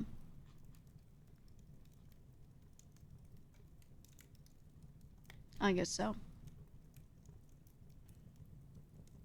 Crunchy or soft taco? Crunchy! Sorry, I wanted to pick that one first. Did you leave because you knew about this? There were other reasons that I left, actually, and this is also in there, but no, there were other reasons. What's your favorite sandwich? I don't know. Philly cheesesteak. Philly cheesesteak. This one I can't answer. You're asking about, can anyone else leave, or like, are they trapped there or anything like that? If someone wants to leave, they should be able to find a way, and it's just, it is what it is. It's going to be different for everyone's situations, and that's something that I can't answer specifics on because everyone's exact scenario is different. You know, it just depends on what their contract's like, and you'll see, but if they want to, they should be able to find a way. There's always a path. Have you ever been to the UK? Yes. I'm not gonna tell you where though, but yes. Is waterway. Stop it. You wanna mention the donation link? Ooh, that's a good shout, actually, yeah. Hold on, I think she does have a donation link though, right? I don't know if it's her own donation link or if it was straight to the IDF. Yeah, let me make sure that gets posted in the chat. Thank you. You got it. Oh, thank you, Buzz. Appreciate it. Yeah, she did mention it. You're worried about everyone now? I'm gonna be checking in on everyone. I have been checking in on everyone to make sure that everyone's good. Don't be worried because everyone's an adult. Okay? I'll just say that right now. I'm gonna cut any parasocial I need to save them stuff away. I don't think that's what you were saying, but I want to say it right now. Everyone's an adult and can be fine. Okay? They can figure their shit out. Some people will have situations that may be more difficult. Some people will be like, woo, you know, whatever. Like, I don't know everyone's exact situation. It could be anywhere along the spectrum of good and bad. And whatever they can talk about, they will. That's it. And if someone is like, I would like you to do this, I would like you to do that, they will do that. Mouse said, please donate to the IDF. Here's a Tiltify link. There you go, you know? Everyone will simply say what they hope for, and ta-da. Ta-da, and that's it. You know? I hope everyone's all right, and they will be. I know they will be, but you know, they will tell you what they want or need from you. You know. Are members aware of these departures in advance? Depends. Different for everyone's situation. For mine, I informed them ahead of time. I had a specific date where I informed. Some people already knew I was like looking at it before that. But I had one official date that I made sure like I updated everyone by, like, hey, this is my timeline and my plan. That way people could be prepared for it and all that. That wasn't required though or anything like that. That was just what I did. And yeah. That's just how it is, man. So, but that's a choice. And I don't think it matters whether they do or not. I really don't think it does. That's just me personally. I don't think how it's handled internally like that really matters that deeply. Friends are friends, and that's it.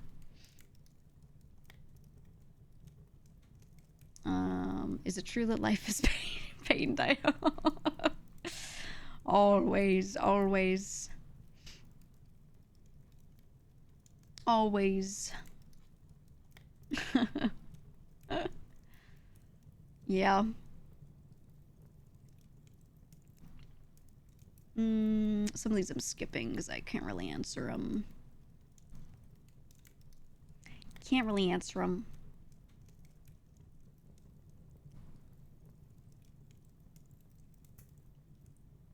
A lot of you are saying nice things. Thank you. I'm just not going to read everything out individually, but thank you. But yeah, this year's been crazy. Been crazy. So it is the exodus related to this issue. Everyone has their own reasoning. Everyone has their own reasoning. It may or may not be. Depends on the person. You know? Do you think the VTuber company model is financially viable? There is no VTuber company model. That's the thing. They're all different. There are ways to make this work. There are ways to make this not work. They're all different. And if you think that what you see most commonly is like the model, you're just being narrow with it. You're looking at one thing and going, that must be it. There are always ways that these things can or cannot work. But yeah, So I saw Fruit's been posting. Hope this doesn't scare her back into silence. No, it won't. No, I was literally just talking to her. Nope. I said you felt like you saw this coming. Maybe. I would also say sometimes people think certain things are coming that don't. So it's always good to not look at things and be like, oh my god, it's happening. You know, like, if it happens, it happens. And there you go. There you go. Right? There's not really much you could say. For sure. For sure. Hold on, I have to skim. I have to skip so many of these. I apologize. But I gotta skip. There we go. You said in some alternate timeline, do you see recent gang rejoining forces under United banner once again? I think everyone needs time to cool off, personally, and I don't think any of us should think about that or try to decide that, personally, without just giving ourselves some damn time.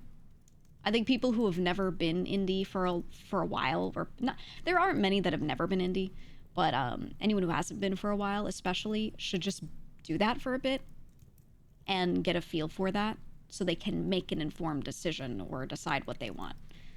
I think it's not good for people to jump into shit. Also, I think some people are going to be a little like, yeah, I don't want to do that again for a little. Like, I want to chill, you know? I think everyone should just hang out, find themselves, which I know sounds cliche, but literally just find themselves a little bit and hang out. And then when the dust settles, I don't know. I think there are people who could absolutely work on something like that. I think there are people who absolutely should not be in charge of something like that. I also know of a lot of creators that just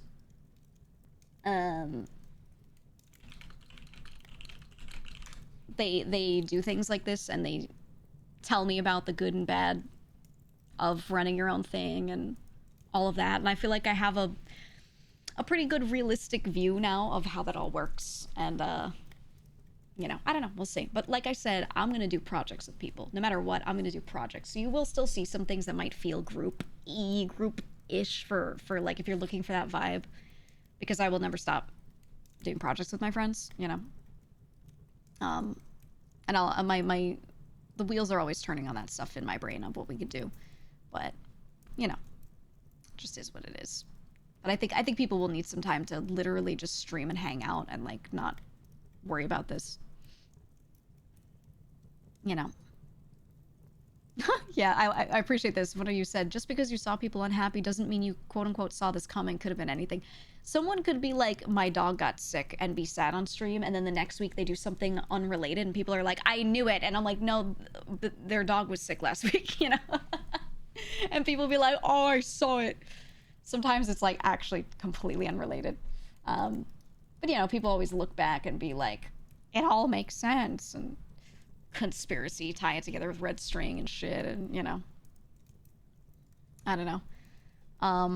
I do appreciate this. You said Mouse's donation goal for IDF has not only been reached, but has been doubled, which is amazing. It hasn't even been a full hour since the video dropped. Yeah, this community is insane. Again, we're just probably gonna leave that link up for a bit, and there you go. And I think it would make us all feel a lot better knowing that, you know, the money did get to them or something got to them, because that was, you know, for Mouse, her intent all along was, I just want people's support to be put where it's supposed to be, and you know, that is a really, really good thing. That's the best thing you can do in this whole situation, right? It's just help kind of right that a bit. There it is. There it is, you know. So I'm just glad.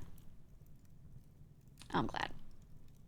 But yeah, anyway, news has just dropped, so all you can do for now is support the link, support her video, make sure her video gets watched, please comment on it, like it. If you see someone saying some whack shit, that's the best I can describe it. If they're saying some whack shit, boom, downvote. You know, there you go.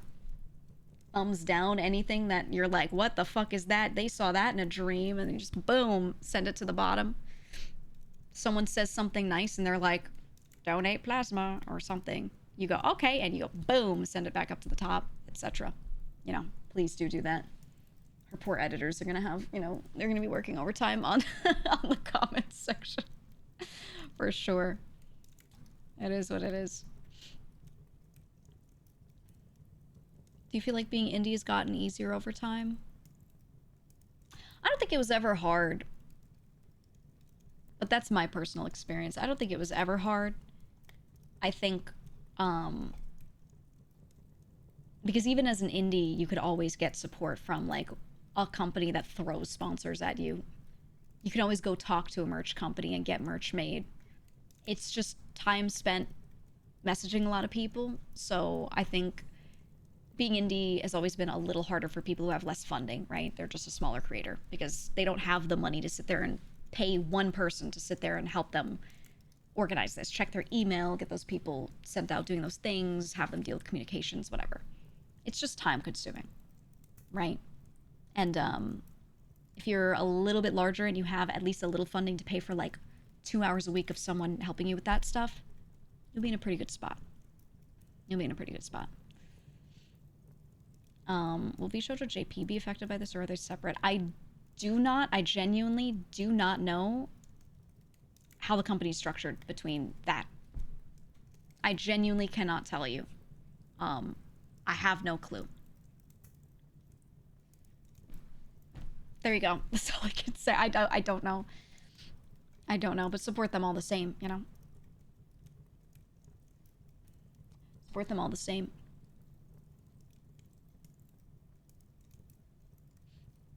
Sorry, I'm just scrolling through, making sure I don't leave anything important unanswered. I'm just looking. I'm out of the loop. Can anyone chat TLDR me? Watch Mouse's video. There you go. There we go. That's what you guys, I want you to do too. If anyone's like, oh my god, what happened? Just tap the sign for that. Okay. I think I'm mostly caught up. They have a separate CEO and everything. Yeah, I know. I will just say, no matter what a role is named or anything, that doesn't necessarily mean the structure is any certain way or anything like that. And I do not know. I do not know. There's a lot of stuff about the company that I thought was maybe one way and then later learned was actually another way. And I just never really had a lot of tangible information on certain things like that. You know, unless someone literally shows me like documentation to be like, this is where this is incorporated and where that is and blah, blah, blah. Like, how would I be sure, you know? So I'm not going to like, I'm not sure and I'm not going to say one way or the other. You know? Did you have any outside who? The outside foo, man. We'll talk about that tomorrow on the alt channel. we got a lot to say on outside foo. If you know, you know. If you know, you know. Now we're all outside foo. You know what I mean? I don't know. Guys, I will say, I want to like say something on Twitter about it.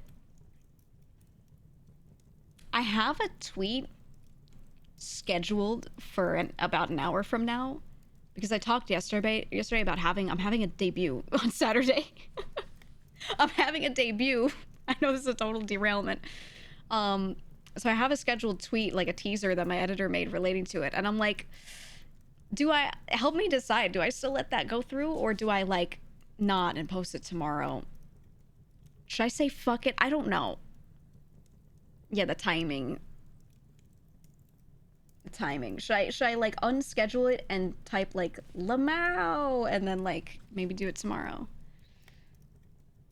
I think it'd be better for the next tweet I make to just be like relating to this and nothing else. My timing is so bad, man. I didn't know like you know when in particular this would go out or anything like that. So yeah. Yeah. Let me maybe unschedule that. Wait, how do I unschedule? I gotta find it. Sorry, it just occurred to me. I was just looking at the timing and I was like, oh, first timing is worse. Hers is before, though. Okay, completely before. I also feel bad if you change your schedule. It's not like I'm rescheduling the debut. I'm just like dropping a mild video teaser at a different time. It doesn't matter. Not that big of a deal. I'm not gonna reschedule. I'll be honest, I'm not gonna reschedule. I don't think I need to at all. But maybe I'll unschedule the tweet for now. I've already talked about it, so that's good. I'll set it up for tomorrow morning. That's what I'll do.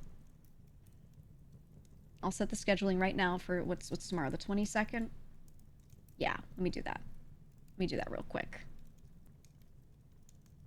Okay, tomorrow, 7 a.m. Boom, done. EST, done. Okay. Okay, that's been fixed. I'll do that. Because I just feel like that news and then, like, tweeting, like, oh my god, I have a debut Saturday, like, in an hour is, you know, maybe not the best time.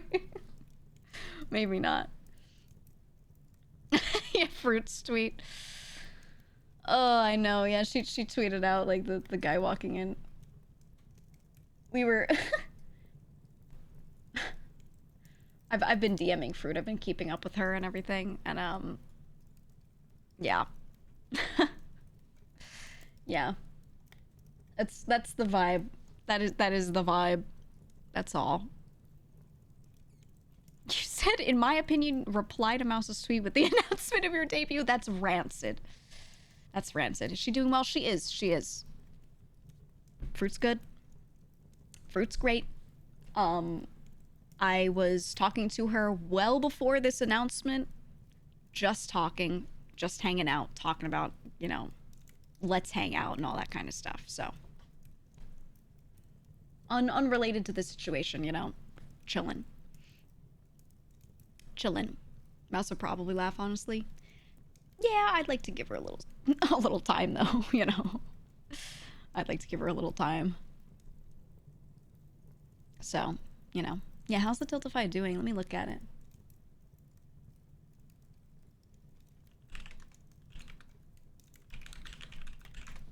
Let me check on it. Ooh! Yeah, it's at 30K. Her goal was 10K. Her goal was 10K and we're already at 30. That's crazy. Yeah, I'm gonna leave that pinned to the top of chat, I think, for the day. And just make sure that that's, like, you know, there. So is Haruka okay? Oh, she's chilling. She's good, yeah. She was, you know, not saying anything for obvious reasons and all that. And she's just been kind of trying to, like, figure out what to do. Everyone's just kind of, like, trying to figure out what to do. That's the most I'll say on anyone if they haven't, like, spoken or anything like that. You think it'll unironically reach 500K? If it could, I want people to give whatever they feel comfortable giving in a normal way. I don't want anyone to feel like they have to replace anything else. Okay? Like, if you do, that's very nice of you. But I don't want anyone to feel like they have to replace it. It's a whole fucky situation, and I don't want anyone to feel like any sort of indebtedness or we have to do this or anything like that. Just support how you would normally. This is a reminder, hey, we're always supporting this, you know? And if we or Mouse or anyone in particular decides to make an event and be like, let's push for this, then they can. But right now, it's just, you know, reminder, this is always here. And you can always give at any time. Whether we're running a campaign or not, you can always help out if you care, you know? So, just saying. Just saying. Look at the top donator. Who's the top donator? My guess is Byte. Let me see. Where's it listed? Oh! 5K from Byte. Jesus. Jesus. Sheena as well, 5K. Ooh, I see VTubers. I see some creators. Maybe that's what I'll tweet. I'll just tweet the link. I don't know. I've been thinking about, like, what do I even say? I'll make a tweet right now.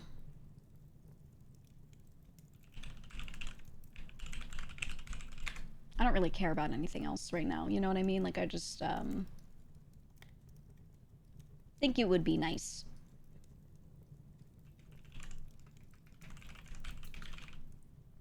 What do I even say? I'm like, oh. I think I'll just...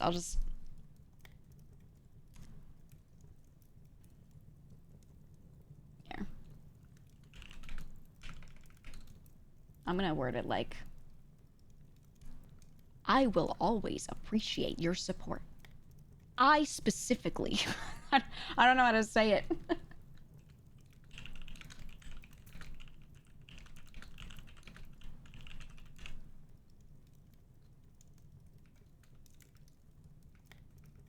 So corpa talk, I know.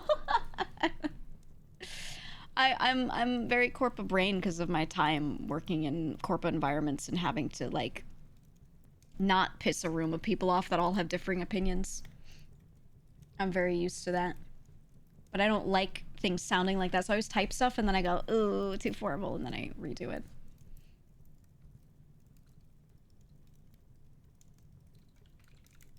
How about this?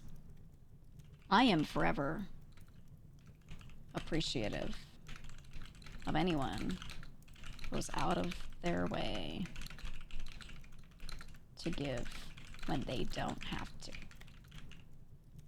Because I am. Okay? Because that is true. You know what? Fuck it. I don't even want to say any of that. I don't even want to say, I want to keep it so short. You know what to do. Posted. Okay, I don't care. There we go. You know what to do. Boom, with the link. Ta-da. Sorry, I always type things and I'm like, this does not capture how I feel, you know? This does not accurately capture my current emotions and feelings. There we go. There you go. You know what to do. Just, donate if you feel like it to the link. If you don't, support everyone who's been through it. I mean, everyone who's left, everyone who's still there, everyone who's doing whatever they're doing. You know? That is how it is. That is how it is. Twitter not ready for voice note GEEGA. Did they get rid of voice tweets? I got a new iPhone for VTubing and I was going to start voice tweeting, and then like I feel like they knew that I got one and they specifically got rid of them at that time, and I'm really pissed. I'm going to start taking videos that are just a black screen of me talking, and I'm going to call them voice tweets because I'm pissed. Okay. I'm pissed. I hate it. I wanted to start doing like a boomer video diary or a voice diary, like recorded on my phone when I'm like walking around. It was going to be so great, and they took it from me. And then situations like this, you know, I never feel like what I type can accurately display what I'm feeling, so I'd much rather just say it. So situations like this, I'm like, ooh, I could voice tweet, but they took those. They took them. They ripped them out of our hands, man. There's no amount of typing I'll do that feels right for stuff like this, you know? I don't know, man. I don't know. We'll see. That doesn't go through video. No. This link does not. This is a Tiltify link. Okay, Tiltify is its own company that set up their platform that is specifically for people to take their money, throw it at Tiltify, they hold it, and then when the thing is done, they give it to the charity.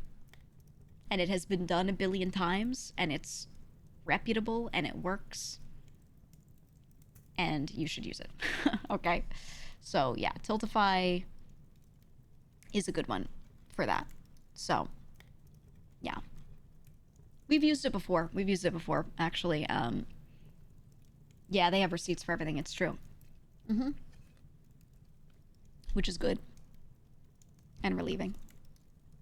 Yeah, the cyclethon was done on it for good reason, you know. So that's the kind of thing that, you know, I implore people to do in the future, because Tiltify is just a good platform. There will be events people do sometimes where it's not about online donations. It's done a little differently. There will be times where people will take money in different places and then donate, and they'll usually show a receipt and stuff like that. But yeah, Tiltify is one of those ones that it's comfortable for us to use, you know. It is. You said your model is so tea. Thank you. Yeah, as shit as this situation is, the one good thing that comes from this is the community rallying. Yeah. I don't want anyone to do anything other than support, right? Just do something positive out of all this, you know? It is what it is. What can you do? Right? IDF got all the money from the cyclethon, which went through Tiltify. Yeah. Yep, I was gonna say exactly what you just said. You said, I hope the IDF gets more eyes on it now, at least. Yeah, I'm hoping. What I want out of all of this is I want people, number one, to just support the IDF, but people to support charities in general through this. I want people to be like, ooh, I want to do something for the IDF too. I'm hoping maybe other creators look at this and are like, fuck it, I'll do an IDF campaign this, you know, this weekend or whatever. Fuck it, I'll do it. Right? A lot of us have been through a lot of medical things, and a lot of us have done stuff for charities and all that, but a lot of us have also focused on the IDF specifically because of Mouse, you know? And you know, we've done a lot. We've done a lot with that, and I'm proud of it, and I hope more people do. It's the Immune Deficiency Foundation, the IDF, yeah. Immune Deficiency Foundation. I really wanted, you know, I've talked about this before on my YouTube video, and on stream a bit, but in recent years, not too long ago, I dealt with cancer. I had cancer and got through that somewhat. And I've been looking to see if I could find a really good charity that is like highly research focused. Not really like IDF is very research focused. I don't want to find one that's an awareness campaign. I want to find one that's research focused for the type of cancer that I had, and maybe do a campaign for them. You know, in similar feeling. But yeah, I think it'd be nice. Fuck cancer. There is actually one called Fuck Cancer. There is one, but they're more than anything, they're an awareness campaign, which isn't bad necessarily, but I like to go for ones that are like really heavy on like as much of the money as possible goes directly into research. Gets sent straight to researchers, right? Just straight up, boom, here's your money, do this. It'd be nice. There is still, I think, with certain types of cancers, especially I had ovarian cancer, which is really bad, really fast moving. People do not find it early. The mortality rate is very high because it moves so quickly and goes undetected, so most people don't get through it. So I want to maybe still go for one that is an awareness campaign, because then they tend to give people more information on how to check these things, or like, hey, you should do these things, you know, to find out if this totally normal issue you have is actually not a totally normal issue, stuff like that. So yeah, I'm gonna look through and find some good ones, because I think with some cancers we know enough about it, let's just get the money into research. With ones like this, like ovarian cancer especially, I think awareness is actually like needed. Very much so, because most people are straight up not aware that they even have it. I wasn't aware for a very long time, you know. I had all these health issues going on, had no clue that that's what it was, you know? So, yeah, I want to do something as well for that. I do. But for now, I like focusing on the IDF, considering, you know, everything that's going on right now, for sure. Have you heard the drama? No, tell me about it. What is it? We're all dying to know. We're all dying to know. Please share. Tell me now. Everyone let them tell me. I really want to hear it. Did you see the Korean nurse video about you? Yeah, she's really nice. Her name is Ina. She's reviewed some of Mouse's videos talking about her health situation. She's actually an oncological pharmacist. And she reached out to me first before she made a video reviewing and like reacting to me talking about my cancer. She asked a couple questions and is like, can I react to this? And I was like, you don't have to ask. Of course you can. She was like, okay, I want to. And I was like, that's really nice. I've like never heard of someone doing it. Can I react to your video? Is that okay? I was like, yeah. She's super nice. And again, she's an oncological pharmacist. So she knows a lot about cancer, a lot. So it was just nice. It was really nice of her. And yeah, she has a whole video where she watches me talking about mine and she adds a lot. She has a lot to it. So, but yeah, she's also talked about Mouse and reacted to some stuff that Mouse has talked about on her situation. What was her name? Ina Yu. Ina, Inauyuu. Ina. She's super nice. But yeah. I would say it would be good for you guys to go watch videos like that, of like hers talking about Mouse's stuff, things like that. Because people are probably going to make drama videos. And I'd rather like better videos get thrown into the algo. People are going to be like going on YouTube and going, Ironmouse, V-Shoujo, and stuff like that. And it'd be cool if maybe like Ina's nice video talking about medical stuff gets bumped or something. So if you're looking to do something positive, maybe go to something like that, where she talks about the condition and gives more information on it, blah, blah, blah, and just bump it, you know, comment and give it a view and give it a like, etc. Yeah. I will say on drama videos, even clicking on them at all gives it, you know, a boost. Clicking dislike on it is engagement, gives it a boost. So I wouldn't do any of that. I would complete ignore. When you see a thumbnail of one of those drama videos, you can click on the 3 little dot menu and be like, don't recommend this channel, didn't like this video, I don't want this, things like that. And that's the only way to get them actually like put in the void. Yeah, blocking the channel entirely helps, stuff like that. So just a reminder, because I know some people get really like, they get like emotionally like upset when they see this stuff. But sometimes it also leads them to like click on it and try to downvote or whatever on the video, but it gives it engagement. So yeah, just click the 3 dots and be like, I don't like this channel, or whatever the option is.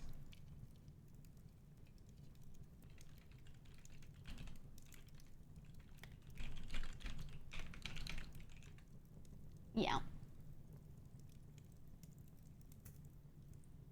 Okay, hold on. I got a couple DMs I should probably answer. I should probably check in. You found on Twitter that not interested has the adverse reaction counted as engagement. Ugh. Yeah, well, Twitter's Twitter. YouTube at least puts it in the void a little more.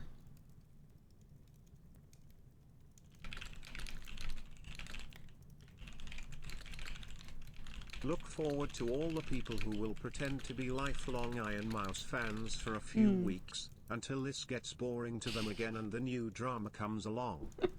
Always. Always. Classic every time. Yeah.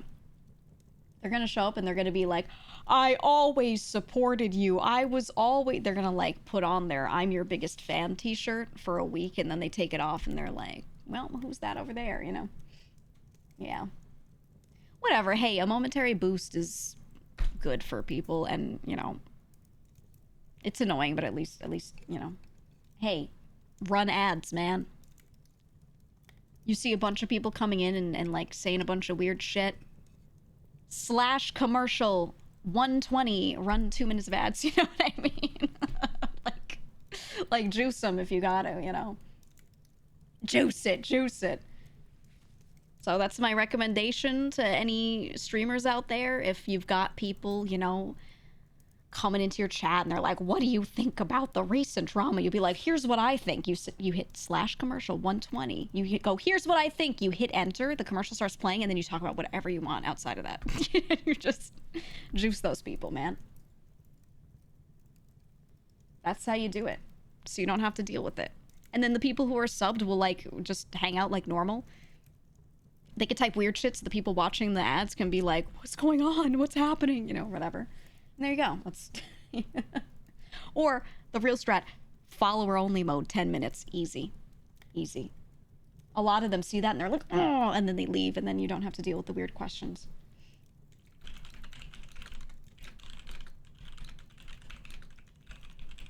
Hold on, I got some important DMs real quick.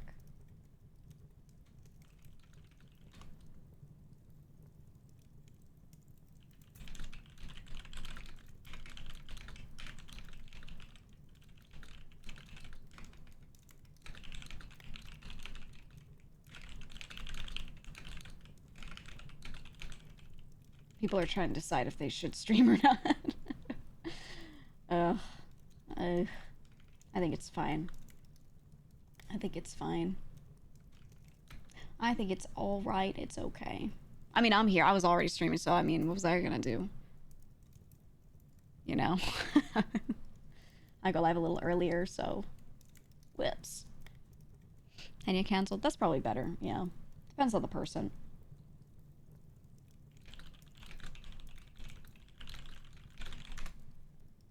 Okay. There we go. Just you and us. Ooh. You're gonna have to deal with me. You're gonna have to deal with me. Hey, K-Ro, thank you for the 5 gifted. Thank you, thank you, thank you. I think I'll throw some money through the Tiltify link today. I'll do it after stream. I mean, look, you can give to me if you'd like. That's really nice. But also don't forget there is a link in the chat. It's top right there as well, pinned. What's your average words per minute typing? I don't know. I don't think it's actually that good. I think it just sounds fast. Feel sorry to the new members. What can you do? What can you do? I think when things happen that are going to happen, it's best that they happen as early as possible. It's best that people know as early as possible. Because if things are going to happen, they're going to happen. All right? So I wouldn't sit there and despair and doom about, oh man, I can't believe this or that or whatever. Like, better now than 10 months from now, right? Just support the streamers, especially those who are smaller, you know? Especially them. Like, especially them, right? Just 100% go there and be chill and be normal. Some of them might be a little less used to dealing with stuff like this. they will. So, don't even ask questions. Just support them. You know, be chill. You know what I mean? What can you do?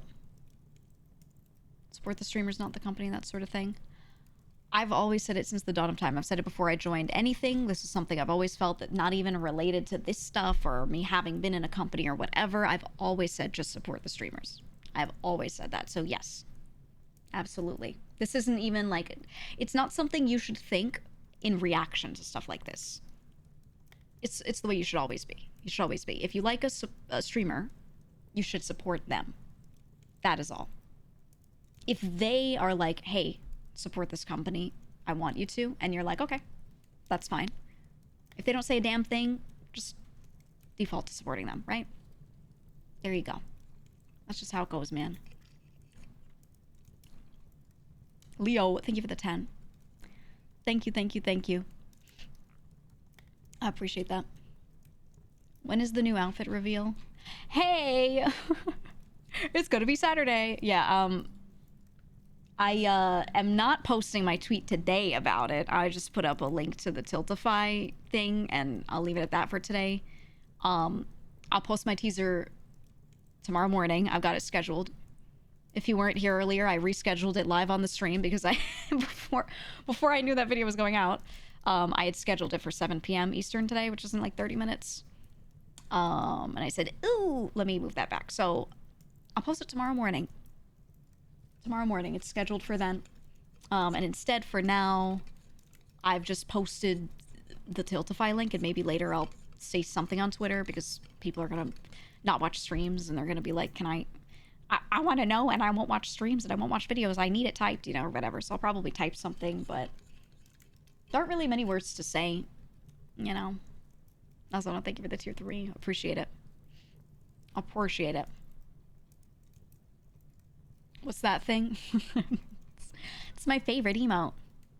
My favorite emote. But, yeah, I don't know.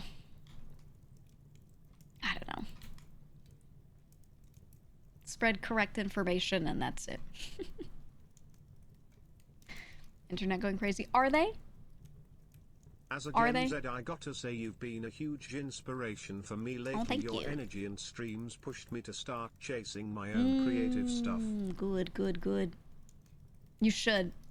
Everyone needs that shit in their lives. They need something. They always do. So I almost feel like the leaving of any other somewhat softened the blow of this. Yeah, I don't know. I haven't asked Mouse directly about this, but I hope that, like, me choosing to leave, I was the first one who sat there and said, I'm choosing to go. And I hope that that made that easier for anyone who felt like maybe they couldn't just make their own decision to do that. And I think she talked about it in her video bit, but she's always felt kind of like a huge burden, you know, knowing that she's very much been the face of things and all of that. It's been very hard for her to, like, make those decisions for herself, because she is a very selfless person. She's not really good at that, you know. And so I hope that was kind of not something I was expecting necessarily, but I was hoping, like, hey, at least me, I'm very much a first mover, okay? I'm very much a person to be like, I'm gonna do this, and you guys know I'm like that. So, and I wasn't gonna sit there and, like, wait for anyone else to do something first or see what they think or blah blah blah. I just said I'm gonna do it. So all I hope is that me making my own decision helps other people make their own decisions, no matter what that decision is, whatever they want to do, you know. I just hope that helps people realize, like, I should just do what I want to do, and that's all, right? So there you go. And I didn't sit there and, like, be like, I'm gonna force everyone to do this, or, you know, anything crazy. I was just like, I'm just gonna do what's right for me. And you saw when I left, I made a video and I was like, this is what I felt I needed to do. That's how I presented it, you know? And that's still how I feel. I felt, with all the information that I had, that was what I should do. And I did it. So, you know, I think hopefully that helps other people just do what they feel is right for them. Again, no matter what that is. No matter what that is, right? Not necessarily leaving or doing anything in particular. Just, they need to think and do stuff for themselves and not for anything else. Did I feel bad leaving? 100%. I was like, fuck, I'm one of the people who's, like, really holding shit together inside and making sure things are happening. I'm one of the people that does a lot of cross discussion and everything. I'm someone that I'm aware of that. I'll just say that I'm just aware of that, and how much I help, like, the other side of things too, not just members. But I will never be like, they need me and I'm gonna put all of them ahead of myself. I'm not gonna do that. You know, I'm there because I want to help. The moment I don't want to help, no. You know, the moment I feel like I just want to do my own shit, I will just do my own shit. So, you know, that's it. That's it.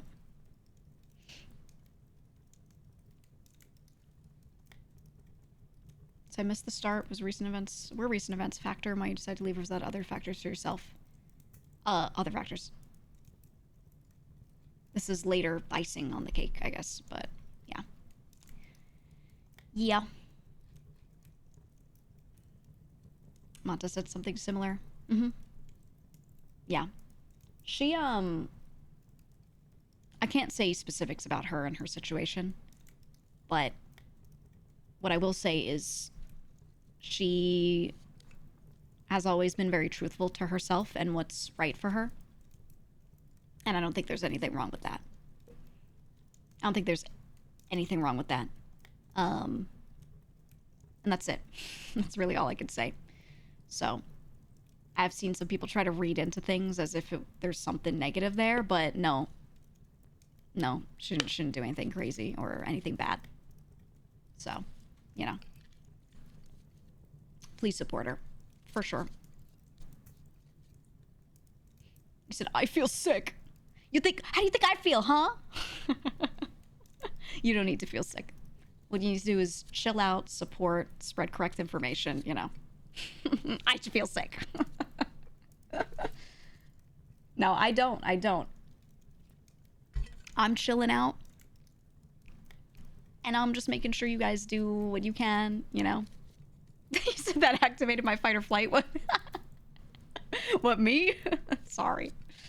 Yeah, I feel sick nasty. No, it's definitely emotional for a lot of people. Again, I don't really like display negative emotion like really heavily. Doesn't mean I'm not upset, doesn't mean I'm not angry. But what makes me feel good and what keeps me moving forward is trying to move forward, trying to do something and trying to be constructive, right? And sitting around and being all upset and being like, oh my God, oh, and lamenting doesn't get us anywhere better. For me.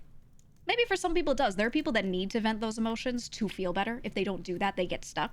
That doesn't happen to me. I need to sit there and think about what can I do, right? That's just how I process stuff. So for me, I'm going to sit here and urge you all to do good stuff. You know, keep nice information going around. All of that, right?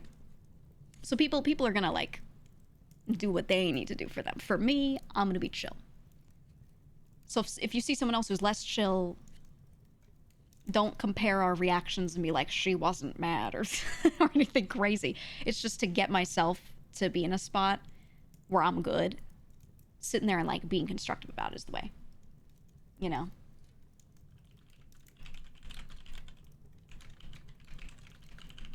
I have to look something up real quick. Hold on. Sorry. Unrelated. I'm helping with someone's something. Let me see.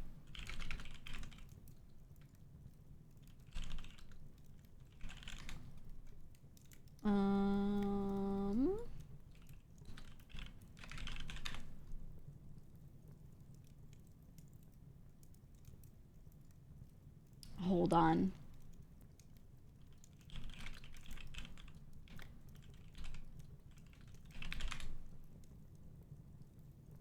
Let me look at something real quick. I'm tech supporting someone right now a little bit. I am.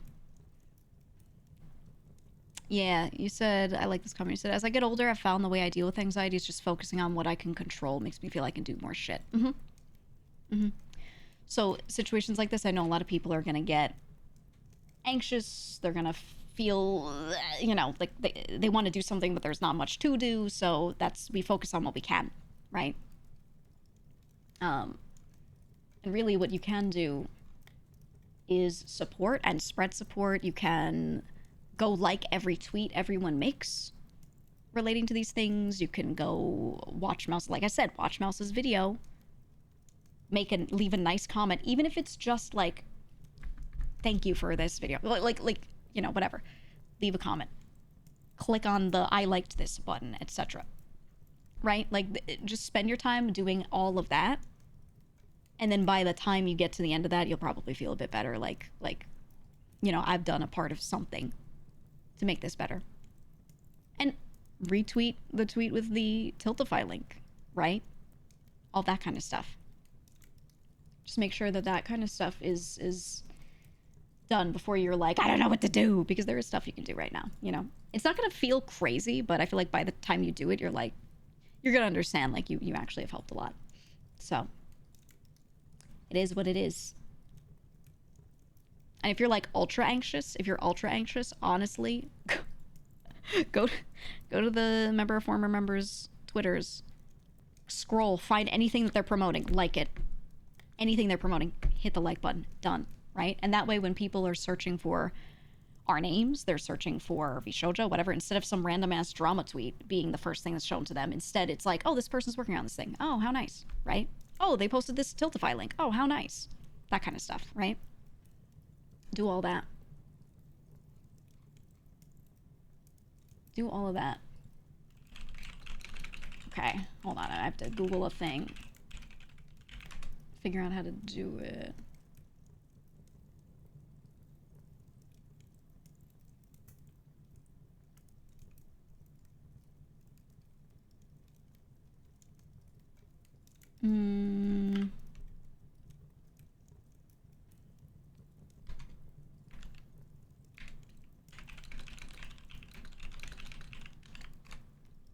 I'm checking to see if something's possible. Go through Geegan's Twitters and like the artist's posts. Yeah, go to people's art tags and like things, you know, stuff like that. Like if the only way to make yourself not anxious is to do something, like physically do that. My parent told me negative feelings are like bad relatives visiting for the holidays. You may have to deal with them for a while, but eventually they overstay their welcome and have to leave. As a community, this will pass, and it's okay to feel how you will. Exactly. But always keep moving. Yeah, don't let stuff like this make you feel stuck. And again, the more you feel stuck, the more you sit there and doom scroll, and you're gonna start giving like the bad posts attention. You know, you're gonna find yourself like hate watching some drama video. You're gonna end up doing stuff like that, you know, because you're sitting there spiraling, and you know you end up in places that you never really set out to be in. And then that's how those things get more attention. So you go to nice posts and you like them. The moment you see one dramatic thing and you're noticing, uh-oh, my eyeballs are seeing a dramatic thing that I shouldn't be focusing on, go to someone's art tag and start looking through the art and liking it. Right? Things like that. That's what you do to keep yourself in a good spot, genuinely, and to be helping. I've always done that whenever something happens to someone and it's like really dramatic, and it's not a bad thing. It's just that their name is being brought up, and then I see other people like posting dramatic shit. I go to their art tag and I start liking art of them. Right? So when people search their name, like that stuff gets a little boosted, and you could even start retweeting stuff and just be like boom, boom, boom, right? And that's really what you need to do, is you need to direct the flow of your brain, of your mind onto something way better. Because, you know, Twitter's evil, and you'll get sucked in even if you don't want to be, even if you don't like set out for that, right? So do something good, man. That's all I'm saying. That's all I'm saying.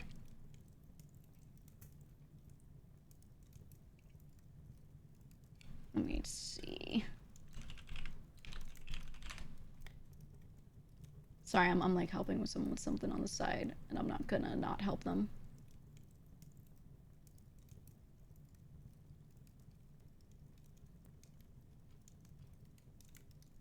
Okay, there we go. I have helped. I think. I help.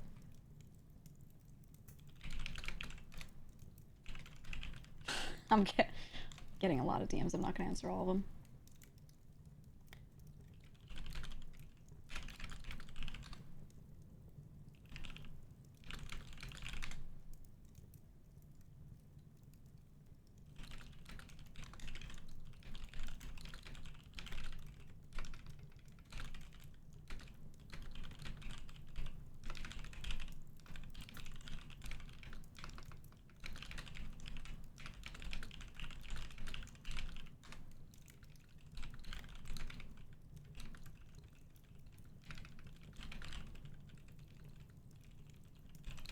One sec. Sorry, I'm like essaying at somebody real quick.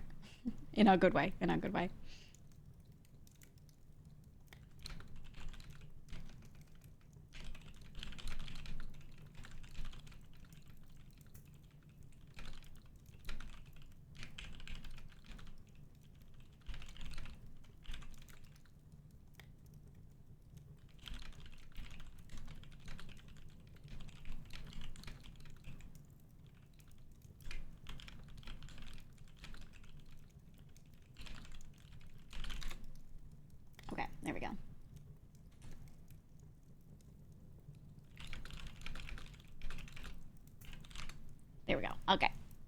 Sorry, I'm like, hacker mans.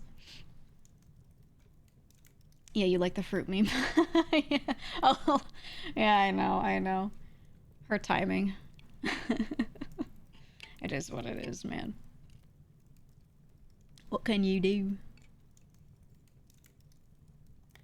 So your earlier advice about doing what you want struck a chord. You were diagnosed with precancer a few days ago and were told to go for another round of biopsy in a few months' time. Felt you weren't ready for another op, but felt pressure by the doctor. And you think you'll listen to yourself and take time before going for it. As someone who has had the issue, I would say you shouldn't wait. However, I've also gone through all of the mental and emotional part of that. And I would say within reason, you don't have to do everything immediately. You should. You should. And you should absolutely listen to what your doctor says. But if you need that extra little, like, tiny bit, I completely understand. I completely understand. Because it's just one of those things, like, again, I'll say it, you know, I've been there with cancer, and people will always be like, oh, you shouldn't wait, you should do this, you should do that. You get told so much of what you should do, and sometimes going against the grain, knowing it's not medically good for you, sometimes is the only thing that will help you mentally in that moment. And I get it. I completely understand. So yeah, I would say, obviously, medical advice, listen to your doctor. And I think you know that. But yeah, when you feel like you have no control over anything, I understand the desire to do that. I would say try to find it elsewhere as best you can. Try to let that happen, but maybe find something else to have control over so that you can feel secure. You know, do your best for that, because it's best to not, you know, compromise yourself medically, especially if you said it's precancer and you think there's a good chance that, like, it's not full, like, stage 1 yet, and it can't metastasize all of that. You're in a really good spot, and you should try to get it handled while you're in a good spot. 100%. But again, I've been there. I've been there. Maybe my situation was a little different. Like, we didn't think it was going to go well at all. So I was in a scenario where I was like, well, waiting another week, waiting another month doesn't even matter at this point. You know, like, I was like that. Ugh. But, so I understand. I get it. But you're in a good situation if you said yours is all precancer. So, there is still a tipping point that you haven't tipped over yet. It sounds like, probably. Biopsies suck. I know they suck. You should probably get it. You should probably get it. You said avoid chemo if you can. Do whatever your doctor says. Don't avoid anything. If your doctor says you should do it. Get second opinions. Get second opinions. I did for my surgery. My first iteration of, you know, my surgical plan was they were going to do like a fucking, it was going to be like an 8-inch incision minimum. Right down the middle. All of my body was going to touch air. You know, it was like crazy. And I got a second opinion. And I went with someone else who does some different things. And they were like, we may still have to do that, but we'll start with a different approach and try to not do that. And I was able to, there wasn't a high likelihood of it working out, but it did manage to low chance work out. And I did not have to have what they call an exploratory laparotomy, where they just open your whole abdomen, you know? So second opinions are really good. They are.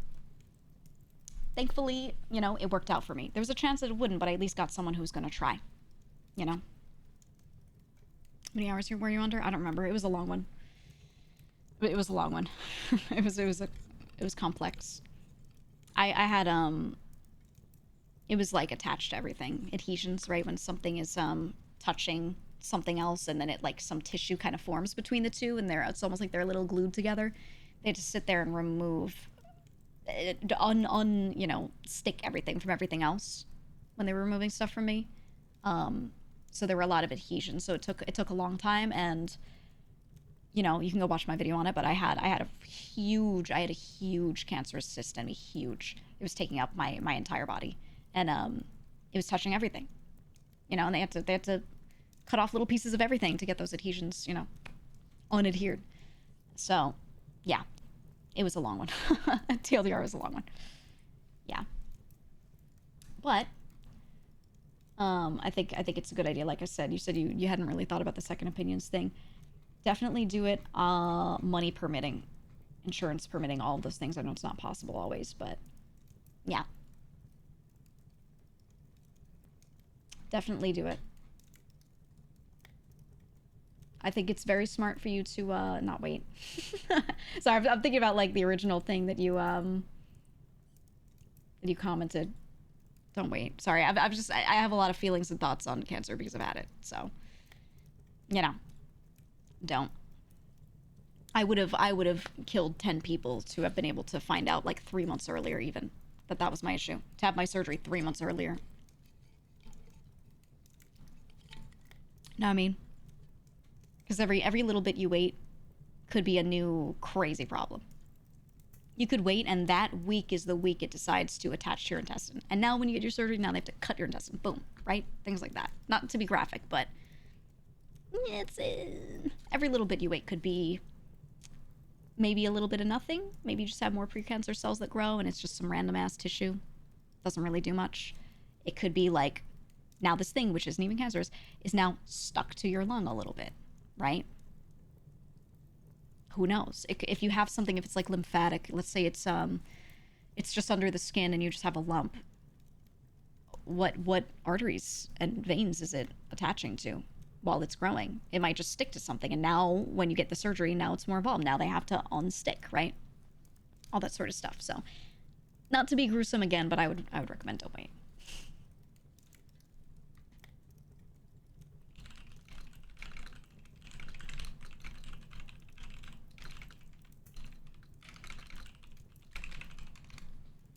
But yeah. Throw me in a paint shaker to unscrungle everything. Yeah. Yeah. But, you know, again, take everything medical really seriously. If you don't have any problems, go donate plasma, go donate blood, especially depending on your blood type. Just go do that. There is a shortage. There has been a shortage for a bit. It's gotten better, but there's a shortage of blood, especially O negative, you know, which is like the one. If you're O negative, just do it, please. And yeah, do what you can. Do what you can. You still kick yourself over waiting? Yeah. Me too. I think quite literally for the rest of my life, I'm just gonna randomly sit there and be like, you know, I really should have done this. Like, it will always be in the back of your mind. So yeah, do everything you can. Do everything you can to have no regrets and all that. Just say to yourself, you know, future me is gonna appreciate this. Right? And just get stuff done. AB positive makes you a universal plasma donor. Donate plasma. Yeah.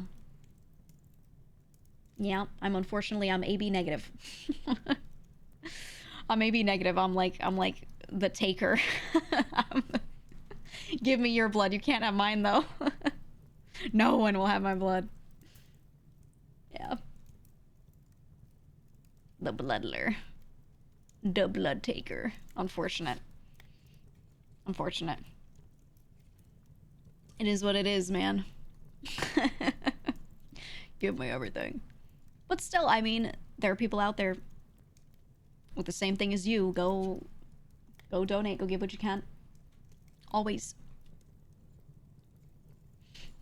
Said you would have been dead by now if it weren't for ONEG doctors. Yeah, everyone's got their shit that they've been through, and yeah, our doctors, just donors. Just you know, do it. I will say, okay, not saying that this is the reason you should do it. You can get paid for plasma as well. Just a thought. I actually knew someone who was in a really bad spot. He went like every other week, as often as they would allow him. And a cookie, yes. And a cookie and juice in the US, correct, in the US. You know, it's nothing crazy, but if you're in the US, you know, you get a little something other week. Yeah, it does depend on how big you are, how much blood volume you have, everything. That's just how often he did it because of his work. It would make him feel a little sick for a bit. But look, assuming you're medically healthy-ish, normal-ish, you regain blood that you lose pretty quickly. Like 1 good night's of sleep, you're back. You're back at it. So just Just do it. It's not a big deal. You might be a little woozy for a day. Wouldn't they say no if you're underweight? Yeah, I'm not allowed to. I'm not allowed to donate. Yeah. Yeah, they will say no. They also just like won't let me because of my medical history. Obviously, like I didn't have my cancer in my blood, but they're not gonna take my blood and give it to someone, because you don't know. You have to be many years out of your condition, and mine was not that long ago. So yeah, I'm not allowed to donate. I would if I could. Instead, I donate my blood to the lab where they check my shit all the time. They yeah, they take a lot of vials from me when they check my shit. Yup. You get radiated so often that they don't want your blood. Yeah, we might have our reasons sometimes, but if you're allowed to, if you're able to, and they'll let you, please do it. Please do it. Even if I was totally healthy, yeah, they wouldn't take it from me because I'm not a big enough person for it. I'm not big enough. Can you donate plasma if you're fat, sludge? Actually, yeah, the more body weight you have, the more blood volume you've got. And it's actually, you're like a good candidate for donating. Because more mass on your body means more blood vessels that get created.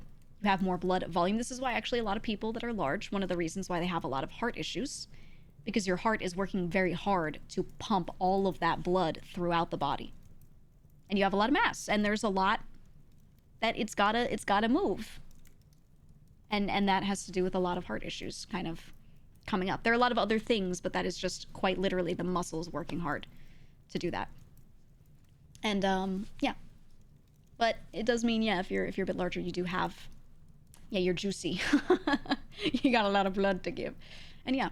But they will check on health. There might be, depending on, you know, what's going on with you medically, they might say, no, you know, you've got something going on. So a lot of people, depending on like blood sugar issues and stuff, they might say no as well. But if you're healthy enough and you're just like, oh, I'm big, will they let me? Go get checked. They'll check things. They'll do a full blood panel and check for you. You donated plasma once or twice every other week in the latter half of last year to make ends meet. Yeah, that's the thing. Like, you can do it pretty often. You can.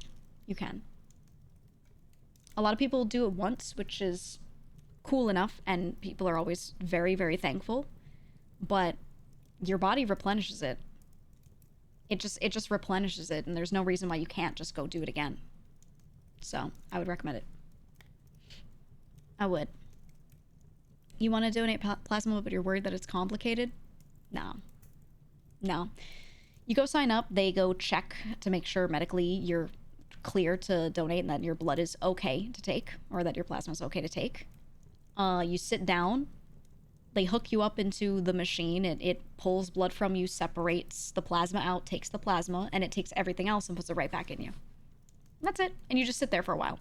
It's longer than a normal blood donation because it has to get separated like that. But that's it. You just sit in a chair. That's all. You just sit in a chair. And you get your red blood cells back. So it's actually not... It doesn't feel as bad afterward as just giving blood and losing straight up blood volume. Doesn't take very long overall. No. It's just not as quick as like a normal blood donation where they just go... and you're done, you know? Yeah. So putting the leftovers back in, that seems weird. It feels a little weird. It does, but it isn't actually weird. And again, you don't feel as bad because you get those red blood cells back. So you don't have as many like weird oxygen issues after. It's the plasma has a lot of sugars and things. Like it can affect that in your blood pressure, but you'll be alright. Yeah, they let you pick a show to watch. Yeah, a lot of the time they set you up and let you do it. Tough time with her health, so I donate blood whenever I can. Good. She struggled because the doctors couldn't find any donors, so I hope it helps someone like her, and I also hope other do the same. Yeah, like I said, there's a big shortage. There's a big shortage of standard blood donations, but especially plasma. I think blood drives have been pretty successful over the years, and people, awareness in general, right? They're aware that you can donate blood. And when people want to donate, they go to do a standard blood donation. It's way less known that plasma donations are a thing, that they need that it's needed as much as it is, all of that, and people don't do it as often. You need a whole machine for it. So like for blood drives, they just get some nurses sitting on a street, and you can just walk up and sign up and be like, yeah, let me do this. For plasma, you have to, there's a machine, so they have to do a little more. And it's not that complicated, but it's just making it less commonly known about, right? And because of that, yeah, there's a big shortage. So, yeah, definitely do consider it, because the awareness isn't as big as like a standard blood drive. And they're not going to take like blood that you donated and like go spin it in a little machine and take the plasma out of it. They don't do it like that, So if you donate blood, you donate blood. It goes to where it goes. If you donate plasma, you donate plasma. It goes where it goes. And that's the part that's like really not known about in comparison. I think a lot of this community is aware because we're aware. There are a lot of people that straight up, you'll be like, oh, you should try donating just your plasma. They'll be like, why? I don't know. they legitimately, they don't know that you can do that. They don't know what that means. They don't know what it's for. They have no clue. Genuinely, they have no clue. So, yeah, I think something you can do to help, if you're not going to donate yourself, or you do, and you want to help further, tell people in your real life, the real world, about plasma donations. Tell them about it. Be like, oh yeah, I did this. There's a huge shortage. It's really needed. Oh yeah, people with immune deficiencies like literally need this. Like that could just make it a topic. Just mention it. Right? And that's one of the best things you can do. It's one of the absolute best things you can do. Yeah, you said you knew nothing about plasma before, Mouse. A lot of people genuinely didn't. I mean, that's what awareness campaigns are. Some people knock on them and they're like, oh, what's the point of putting in money for like an ad to talk about a thing? Awareness is blah, blah, blah. It's actually needed because people don't know shit until someone tells them shit, right? There's a huge amount of this community that did not know what the point of donating plasma is, or how needed it is, how important it is, until they heard Mouse talking about it, right? So, yeah. You have to talk about things if people are going to know things. People don't conjure, information in their minds. So, please do talk about it. It's something you can do to help a lot. You can. You can. Yeah, they filter the blood for the antibodies to turn into IVIG. People with immune deficiencies issues need it. You need it to move or eat, or you're moving like a zombie. Exactly. Do you think the intention matters as much for these types of donations? I don't know what you mean by that. I think I know. I don't know. No. My short answer, probably no, depending on what you're asking.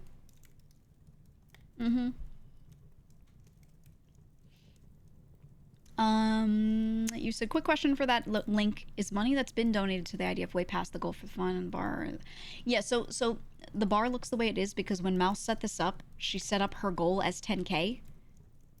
And then people have been giving way more than 10K. Okay. It doesn't mean it's over, and it doesn't mean you can't give. You should. If you feel like giving, you absolutely should. Yeah, she's currently, it says, for me, 62. And I see it actively going up. I'm just going to leave it open so I can look at it. Yeah, we're on lap 7, exactly. She was just putting up a small 10K. Let's just get a little something going, and there you go. So yeah, if the bar goes over that number, it doesn't change how that support works. That will still get given to them. The little goal that she set was just her trying to set a number to be like, let's hit this, guys. Woo! And here we are. Here we are. Mouse underestimating us. I mean, she always does, She always does. I gotta say, as someone in this seat, right, like in this position as the streamer, I can say, no matter how much you grow, no matter what you do, no matter how many people you're sitting here talking to, you never have a good visualization and understanding of how much people will support of how many people are really there. Even if you see a number of this many people donated, it's like really hard. It's really hard to actually picture that. So then when you're thinking about the next time, it's just hard to imagine that that many people would do this thing. Even if you know it, you know? Even if it's happened like 10 times already. It's hard to picture, but yeah. It's a wonderful thing. It's a wonderful thing every time. It's like genuinely a really nice, pleasant surprise. Which I think is one of the good things about streaming, right? Like every time something happens and people show support, we're always like, oh, cool, you know? Even if you set a crazy high goal, even to get like a third of the way, it's always like surprising, you know? So, yeah. The small streamer Ironmouse thinks we might hit 10K maybe. Yeah. It's hard to be in that that mindset that things are actually that big, that people are actually that supportive, that they're willing to give that much. I feel like I'll never adjust. I'll never adjust. A lot of us won't. You know. Up and coming indie VTuber Ironmouse. Yeah, Tiltify posted. Oh, did they? Did they do it on their Twitter? That's nice. Let me see.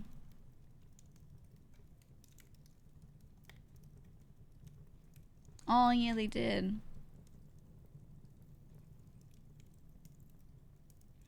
Yeah. I'm thankful they exist, honestly, because it's just with everything that's happened, it's really nice to have a very secure spot to be able to do this stuff. Right? To just know and trust that I can press a button and it's what I think is happening is what's happening with this money. It's good. So, yeah. They would probably get more people giving blood if they paid you at least 50% what they charge for the transfusion. Hey. Nobody has the money to be doing that right now. I'm gonna be honest. I'm gonna be honest. I get what you're saying. I get what you're saying. The people who want to do that don't have that money in their hands to do that.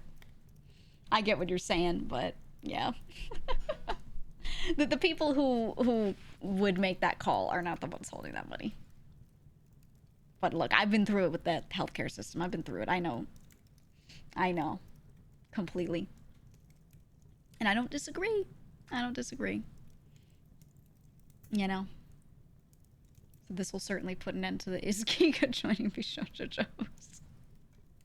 They're just gonna apply it to other things. Is she doing this? Is she doing that? Is she joining this? Is she joining that? The meme, look, memes never die. I gotta say, the one thing this community is the best at is absolutely beating memes to death. And if I were like, yeah, guys, it's dead, the joke, you can't do it anymore. Oh man, people will find a way, like roaches, you know. You'll find a way. It is what it is, man. People will always figure it out. I can't believe Giga's joining the Mets. Oh my god. How'd you know? How'd you know? Oh my god. V Babylon. Don't start with me. Don't start with the Babylon jokes. I'm gonna go crazy. I'm gonna go crazy, man.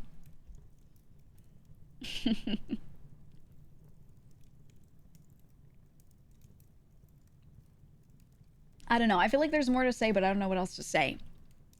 I'm at this weird impasse where I'm like, oh, I should talk about this, oh, that, and I'm like, nah.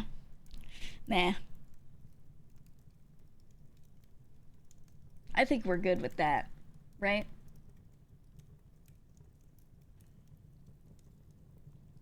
I think I've said enough. I think I've said plenty.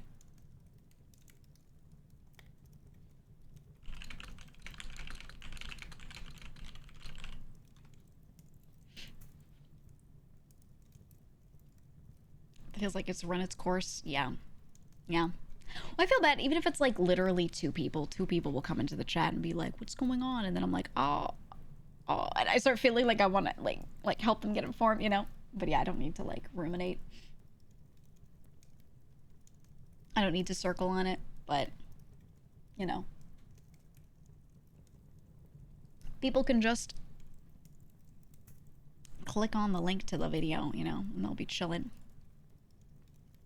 They'll be chilling. Do you feel relieved at all? Yeah. Yeah. Yeah, I do. I feel relieved for myself, too. And for some others, like, you know, for me, like, I can't be a person to bring this up, right? It's not my place. So I just had to sit there like the little waiting emote, right? I just had to sit there and be like, I guess I'll play Donkey Kong today, you know, like, and that's it. So, yeah, little waiting emote. What can you do? And then once something is talked about and is public knowledge, there we go. So, you know. Ooh, she did 10. Let's go. I'll have to refresh. Though he did 10K, that's insane. Let's go. Hell yeah. Good shit, good shit. Yeah, I'd like to see more creators come through. They don't have to donate themselves, but if they can like throw the links up and support, it'd be huge. It would be huge. So wait, are you cancer free? Hopefully. So far seems that way, but even when I had it, it wasn't really showing up in my blood tests, so. Not to scare anyone, but like, probably. I don't show any signs. And that we now do more than just blood tests, right? Like, you scan stuff occasionally to look for changes and everything. But yeah, even when I had it, like, full-blown, and they took blood, my blood tests indicated that I probably didn't have it. Which we knew was not the case from scans, you know? So we were like, So there was that. Later into it, I did express, like, some proteins. You know, that's how you know. You see certain markers in the blood and stuff, and they're usually just certain proteins. But, yeah, we'll see. We'll see. Who knows, man? Are people officially cancer-free after 5 years? Yeah, usually, so you do some sort of treatment. In my case, like a surgery, and then you have some sort of post-treatment, and you finish that. And then once you finish that, then you've got this like 5-year period where you sit there and watch everything, and that's called being in remission. And then once that's over, assuming it doesn't reappear within that time, then you're officially cancer-free. And that's why you see people like celebrating days where they're like, I'm officially cancer-free. You see them like walking out of a medical office. It's because they've been through this 5-year period of watching for that, you know? So, yeah, that's kind of like what that all means. What kind of cancer did you have? Ovarian cancer. I had a whole video, a YouTube video, where I talk in depth. I didn't talk about everything, but I talk pretty in depth about all of that if you want like the deets, man. Yeah, and I now have 1 ball. that's all you gotta know. Got cancer, lost a ball. I lived, bitch. That's just, you know, the TLDR. That's the TLDR, man. There you go. There you go, man. Learned that she was full of blood. Yeah, I was so full. You should go find it. Jesus Christ. Yeah, no, they took that shit out of me. I mean, it wasn't even like an organ anymore. It was like a weird mass of something. It wasn't even a proper organ for a while, you know? So it wasn't even like I lost it like when the surgery happened and they decided to take it out. It was already cooked, you know? It was already cooked. So I'm not really complaining. I'm not complaining. Russia's wild because it's like that yearly scan is scary. Mm-hmm. Mm-hmm. Man, I hate MRIs. Can I say that? With my whole chest, I hate MRIs. Dude, sitting there in the machine, staying still isn't the worst. But when they want to do one with contrast, and they gotta put all that liquid in you. They take a big syringe and they put a liquid into you, and it's this type of dye. It's the one where you like taste like copper in your mouth when they put it in your bloodstream. It's a huge amount too. It's like a huge amount of liquid. They throw that in you. Oh, it feels bad. It feels bad, dude. And it's there to dye certain cells and stuff so that they can like check the difference between the cell with and without.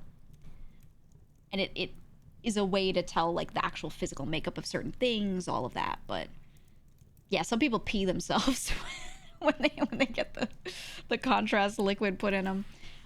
Thankfully I didn't. I did want to throw up though. I was like, I had to stay still, and I was laying there in the machine, and I'm like holding back because I'm feeling like I'm about to be like, you know, a little bit, like a little jump, and I was like, no. So I'm sitting there in the machine trying to stay still, but also trying to not throw up. Ugh. The worst. The worst. The dye didn't do shit to you. It doesn't do it to everyone. Sometimes they throw that in you and you're like, ooh, that's a little cold. And then like, that's it. You know. Yeah, I thankfully did not piss myself. Thank God. Glucose and iodine. What? You said you're allergic to it and it makes the skin fall off of your feet. What? You still have to get a CT scan every couple months. It makes your feet shed. That is such a weird thing to happen, but it's kind of funny. Sorry for laughing. It's kind of funny. Makes your feet shed. Hey, it's better than other allergic reactions. It's better than, you know, anything else, really. Ooh, you had the iodine when you had kidney stones? 3 chicken basters of it. Oh, yeah. Gross, man. It's gross. Disgusting. Riley, thank you for the raid. Thank you. Welcome in. You had little spasms from feeling cold when you had it? Yeah, I felt cold, but I had this really nice technician. And as she was doing it, she put this blanket on me. And she was like holding my arm and like rubbing my arm to keep me warm. She was so nice. She was so nice. This is the first time I did it. She was rubbing my arm and she's like, let's keep you nice and warm. And I was like, oh. She was great. I was like, ooh, I got a little arm rub out of this, you know? She was chill. The second time I just had like a technician that just did it. It was like, here you go. And that was it. But yeah, the first lady I had was great. She was great. Yeah, women are so cool. Yeah. Yeah, she was nice. And they were warmed blankets. Yeah, they had a blanket warmer in there and then threw that on you just to make sure that you didn't like, you know, go into a little shock or anything weird. Because also like even if your body's not going to like highly affected, you might shiver a little or, you know, something, and you can't be moving like that during an MRI. So it was very nice of her. Wasn't the jelly super cold? That was for the ultrasound that I got beforehand. Yeah, that was cold. The jelly that they slap on your stomach when they do it. Well, not your stomach, anywhere really where they're doing the ultrasound. Yeah. They did not warm mine. It was like ice cold. Mine was not warmed. They just slapped it right on me. And yeah. That was it. And the thing is, if you're like, usually they do ultrasounds for pregnant women, typically. They do it for a lot of stuff, but pregnant women. And a lot of the time, they have higher body temperatures, everything. It feels cold, but like they're doing all right because you tend to like heat up a lot. I was not. So I was just sitting there like, ooh. In fact, I had issues with feeling cold all the time when I had my medical shit going on. So I was... I was like not happy, but understanding. I wasn't mad. It just, when she like suddenly slapped the jelly on, I was like, ooh. Man. A buddy of yours had to have his balls checked and they warmed it up. That's nice of them. That's really nice of them. Oh god. They can do that? They can ultrasound anything, yeah, yeah.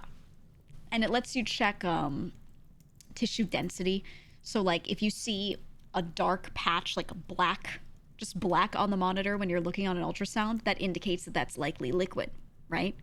And then when you have bone, it looks white because it's a very dense, hard material.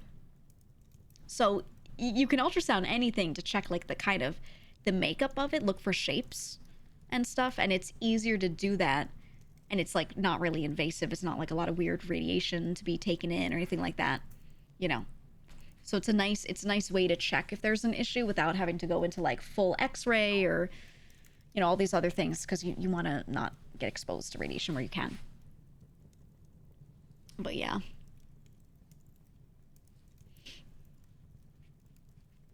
Ultrasound used to check for metal fatigue in aviation engines. Yeah. It's not just on people's bodies too.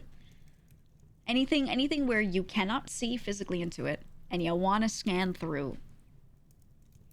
And there might be different materials things are made of. Boom, ultrasound. Did you ever get a PET scan? No. Nah. Didn't do one of those. I had ultrasounds and MRIs. They can be used to break up large kidney stones. Yeah, stuff is crazy nowadays. It's really crazy nowadays what they can do.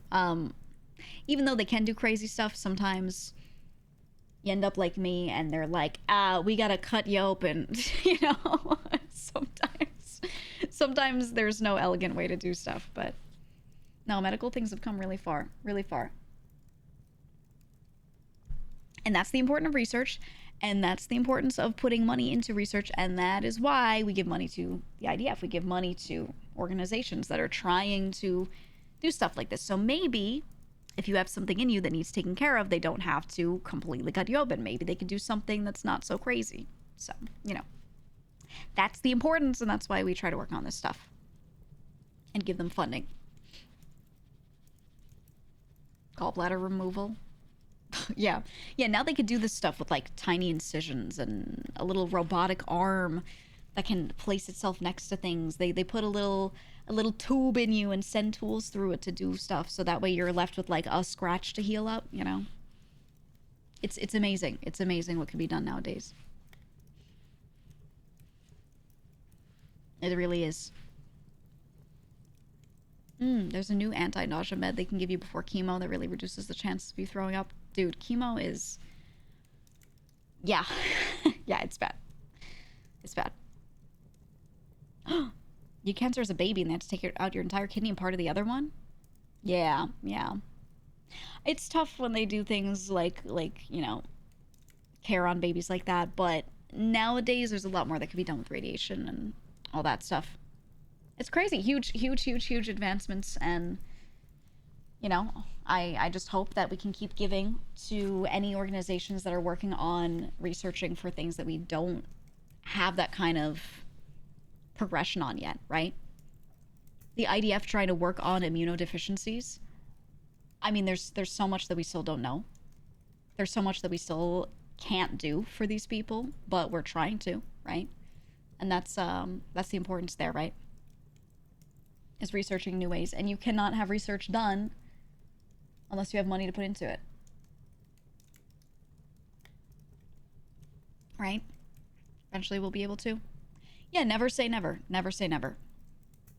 I hope for like my condition and everything, I hope that we research more ways to do early testing for this, because like I said, the type of cancer that I had has a high mortality rate. People tend to find it way too late.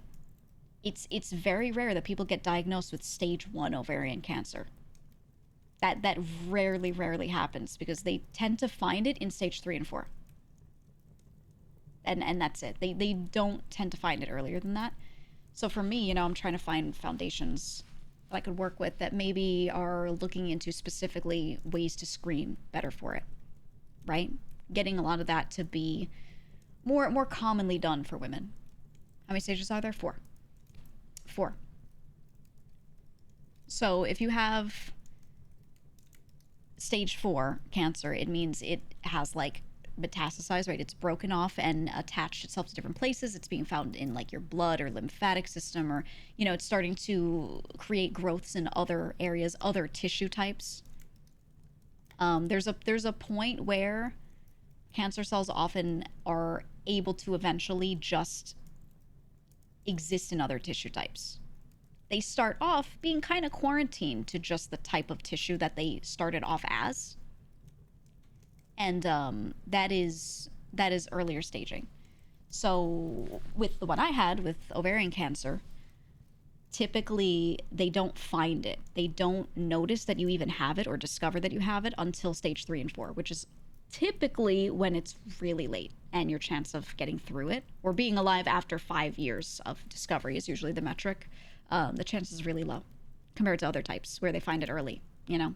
So, yeah, that's why I want to find more places to try and get donations to and stuff where they can, the research is focused on methods of early screening to catch it, because typical cancer screenings often don't pick up on early ovarian cancer. So yeah, pancreatic and lung cancer have the same issue. Yeah. Early screening, like blood panels, you often don't find those proteins in the blood the same way you would with some others. So it can be tough, but yeah. Similar prostate cancer for men, they don't detect it till it's later in stage 3 or 4, right? But the thing is, men can get prostate exams where they can feel around and see if anything is weird, if you have a growth. They can't really do that with your ovaries. A woman's ovary is, look at your thumb right now. Look at the last joint, right? Just the part with your thumbnail, the last portion, last segment of your thumb. That is about how big a woman's ovary is in her own body. It's around that size. It's small. They're tiny. People don't realize how tiny they are. If a woman lays down and you're smushing her abdomen with your hand and you're trying to feel for it, you're not gonna feel it. You know? You're not gonna feel it. You're not, like, there's no way to physically know when it's early. There's also a lot of other stuff around there. So, you know, there's no good, like, physical exam. It's also like the furthest point in the woman's reproductive system. It's the furthest from any sort of entrance without getting graphic. So there's really no way to, like, to know. So yeah, that's a big part of why, like, physical, like, exams and things, they would not find it ever, you know? They wouldn't. So sounds like an uncomfortable experience to have someone pushing down on your stomach like that. I tell the story in my video when I noticed that I had an issue. This shit had already grown to, like, the size of a football, all right?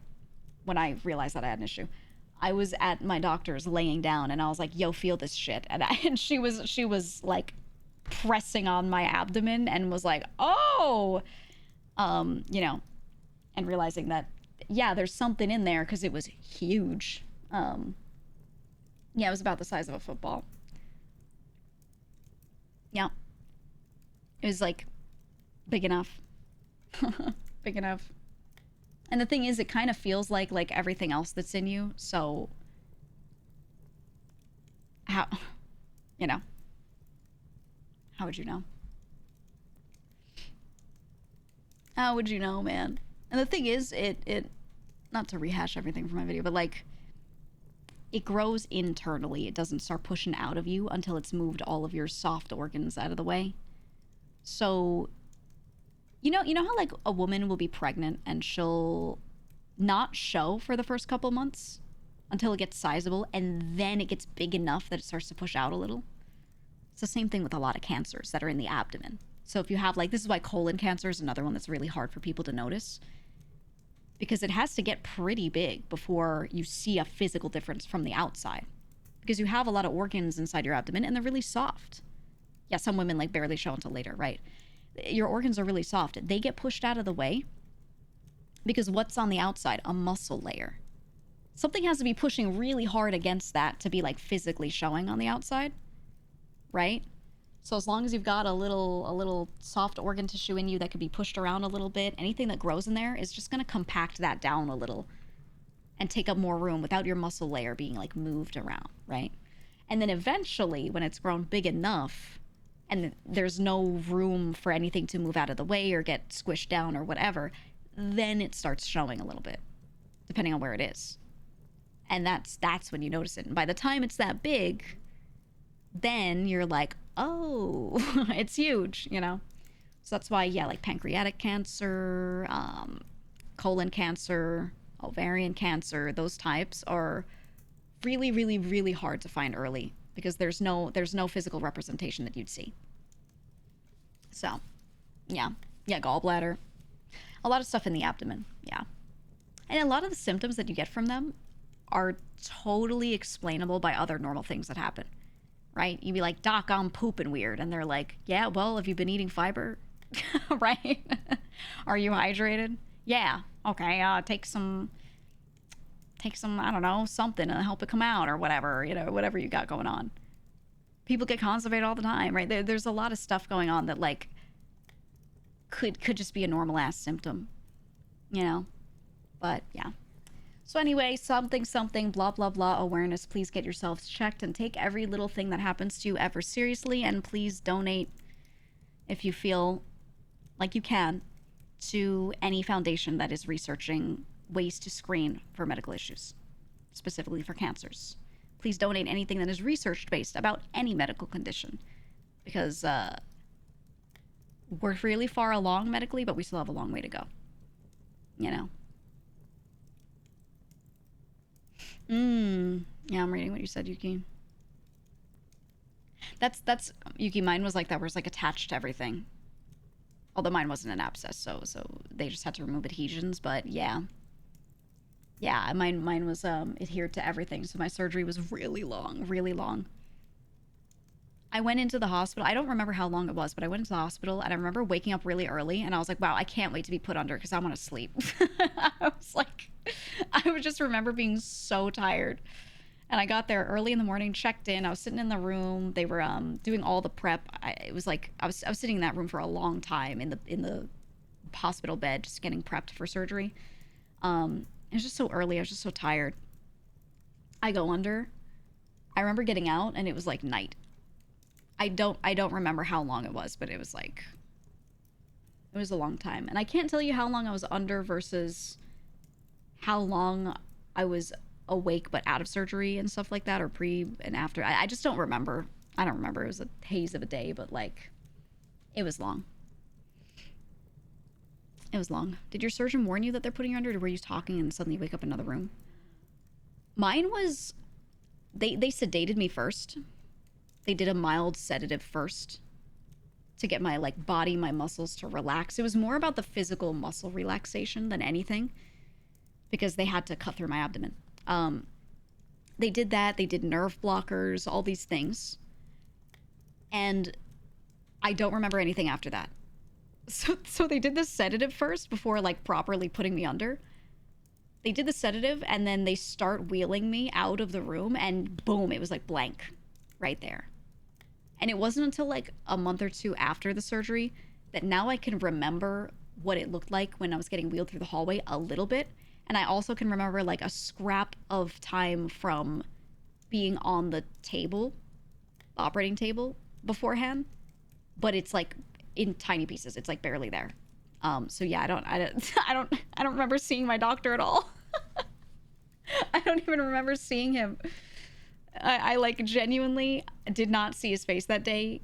I did technically, but I was not there. I have no recollection of seeing my doctor, even though I know for sure he was there. He did the surgery, everything. I talked to him before, I talked to him after, you know, all that.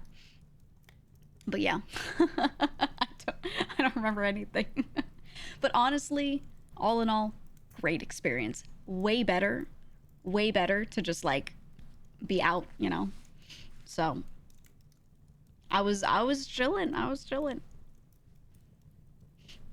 But yeah, my mind was somewhere else. I think also the tiredness probably contributed. I was so tired and I was hungry, you know, because you can't eat, and I was just like, ugh.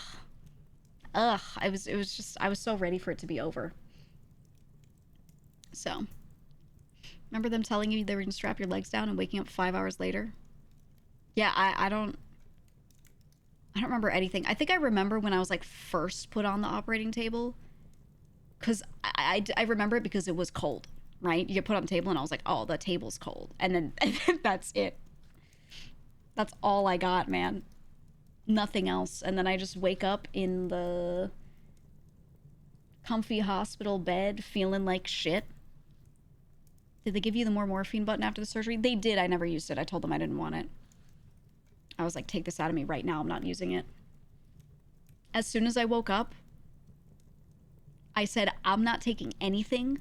They gave me opioids, like pill form to take. And they were like, please, please, if you have breakthrough pain or anything, please take this. If anything, take this before anything happens. And I was like, no. So I took it because they gave it to me, you know, like it was prescribed and I had it. But I didn't actually use them. And I just did rounds of ibuprofen and acetaminophen on rotation. I took like the jumbo size, you know, like really high dosages of them. And I just was like, that's it, man. Nothing else. And I just toughed it out. I just was like, I'm gonna thug it out, and I don't want to deal with it, you know. High dose ibuprofen does wonders. It does. And you know, when I woke up from it, the nerve blockers were still like a little active for a little time. So at least getting home wasn't the worst, but it was once those wore off, I was like, oh man, like that was really rough. That first day, that first night, that was bad. That was bad. But you know, I was just like, I'm not gonna move. I'm just not gonna move. How much pain were you fighting though? It was really bad. I had 5 incisions in my abdomen and in all parts of my abdomen. It wasn't like on one side or like just high or just low. It was like 4 of them in a big circle and 1 in the middle. And so there was no way I could move my core at all without like something, one of those being, you know, messed with. It was really bad. Anything where you have to heal, like them cutting through your abdominal layer, is your muscles, is just, it's rough. It's rough. Okay. Yeah. Swiss cheese RP, literally. So that's why I took the opioids home in the thing, and I didn't just right there say no. I was like, I've been told how bad this is, but I just left them on my dresser, and I just, you know, got sent home same day. Yeah, I was close by, so I could go back if I needed to. I had post-care, but so that helped.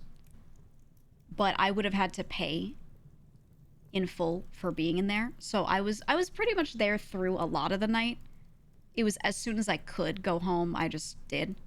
So it's kind of like I stayed there for a night, kind of, sort of.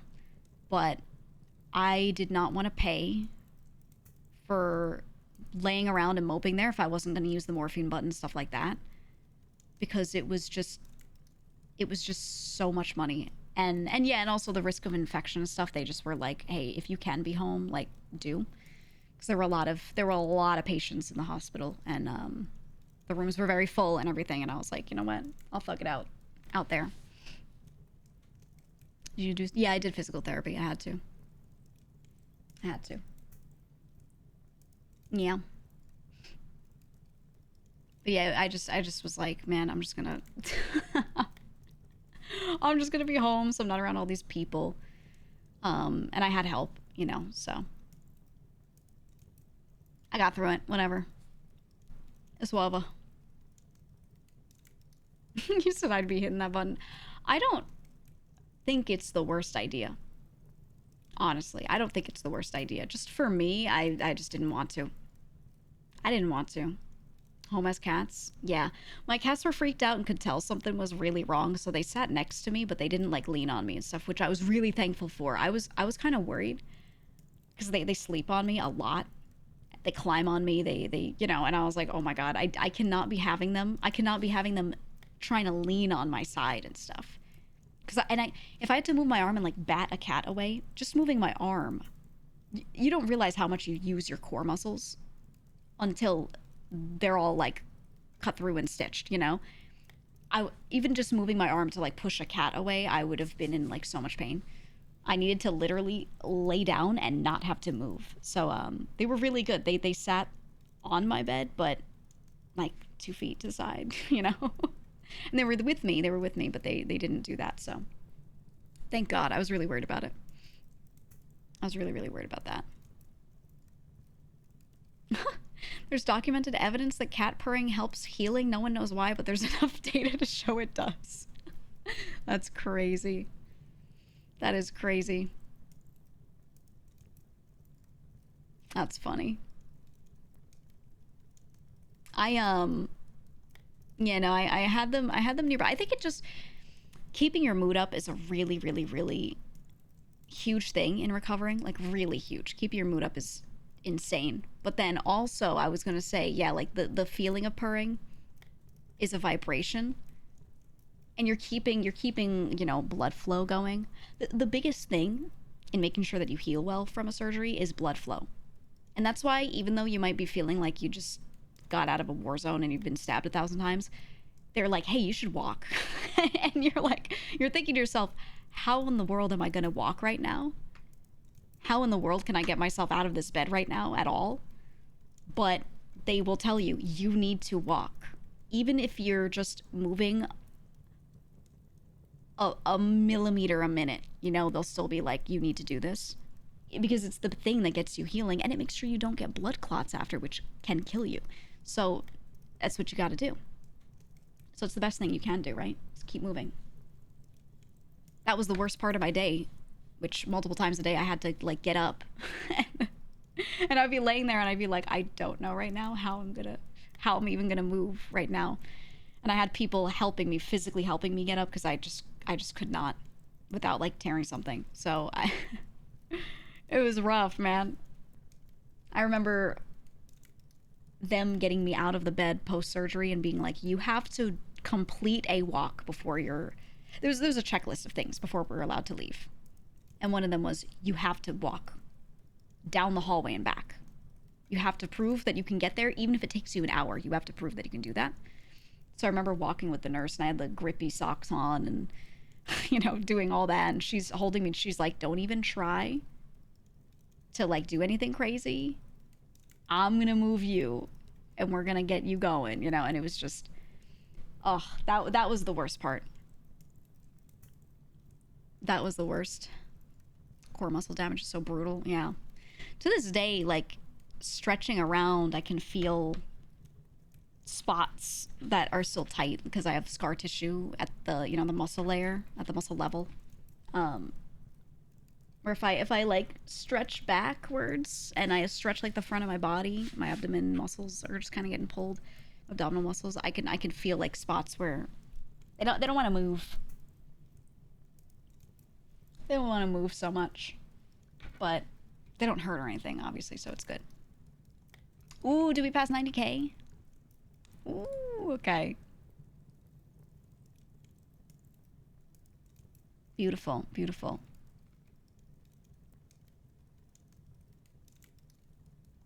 Wonderful. That's insane.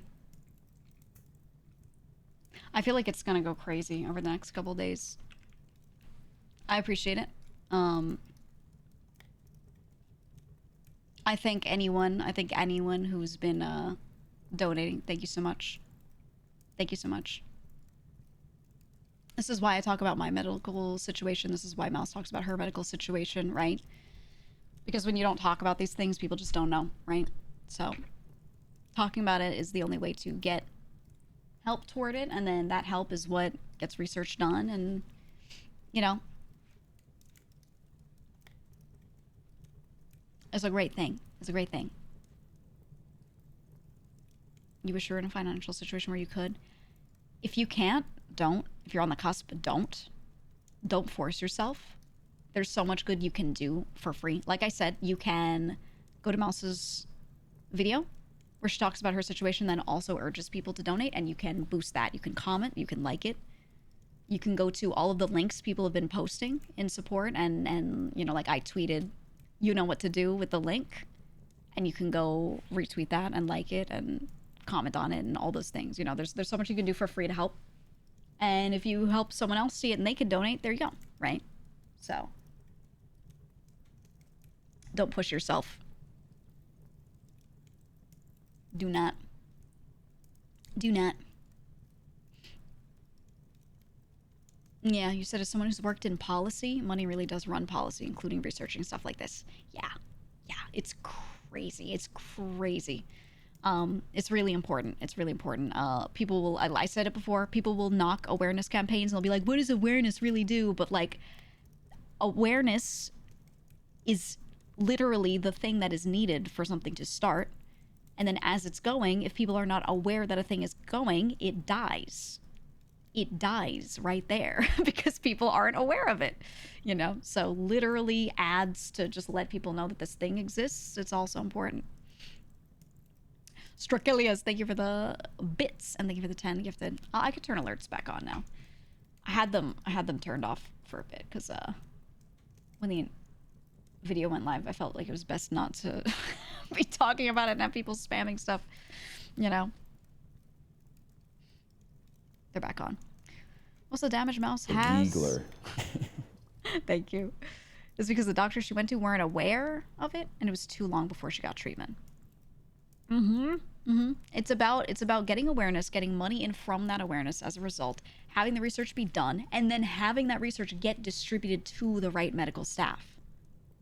It's not just awareness of people who are not doctors, it's awareness for doctors themselves as well, right? So, it's important, man. It's important.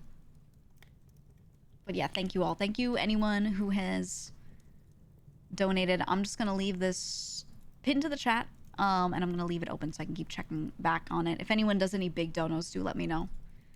If you see anything big come through. Sorry, I'm laughing at some of the stuff people have said. Oh, man. But yeah. All right, my tweet is posted. We're good. Let's play a game. Let's play a game.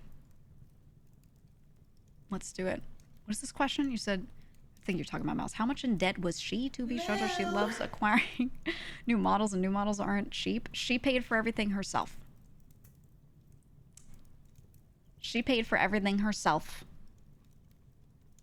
Even myself, any new model or thing I got or whatever, I paid for myself. Yeah, we all covered all of that ourselves. There was, at the very beginning when I joined, I got a chunk of money to use for some debut related things. So not the art, but the rigging on that model when I first joined, I was able to then take that and reimburse myself to cover that. And a couple of assets relating to the debut, like we had like teaser videos that were posted that were used on we announced me, was I announced it? I wasn't AX, was I? I can't remember. No, it was way later. Any of those videos that you saw posted, like that was stuff that was covered with that. And then that was it. Anything since then, I covered myself, and everyone else does that sort of thing. They would cover themselves. So, yeah. That's about it. She paid for her own concert, those sorts of things. Stinky McFartnuts, thank you for the tier 3 for 37 months. Thanks so much. Thanks so much. Anyway, yeah, I'm pretty certain none of us owe Rishocho any money. I'm pretty certain. Yeah. I will not speak on anyone's behalf because I have not gone into everyone's finances and delved into them or anything. I'm not asking people, like, how many dollars, blah, blah, blah, this, that, the other thing, or, like, anything like that. But anything that was covered was not covered with the intent of, like, me paying them back, right? And it was just when I debuted. For me, at least. That's all I can really comment on. Why do the best donos always have weird names like Eating Mike? That's what it's all about, man. That's what it's all about. Anyway, we're close. We're at 94K. Keep it going. Keep it going. keep it going. All right. Let's play. People were asking for Donkey Kong earlier. We played Grounded last time. Those are the two I've been going through because Grounded 2 is coming out. I need to go grab my Switch 2. It's in the other room. I'm going to go grab it, refill my water, and then we can start playing Monkey Game. All right. Okay. Sound good? Sound great? Wonderful. Okay. All right. If you want, in the meantime, make sure you go and like anything on Twitter that people posted where they're sharing the links, retweet, etc. while I'm doing that, okay? All right. I'll be right back. Thank you. Ooh. Dr. Boom, thank you for the 5 gifted. Thank you so much. Thank you for the support. I appreciate it. All right. I'll be back. Give me a minute.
A giggler.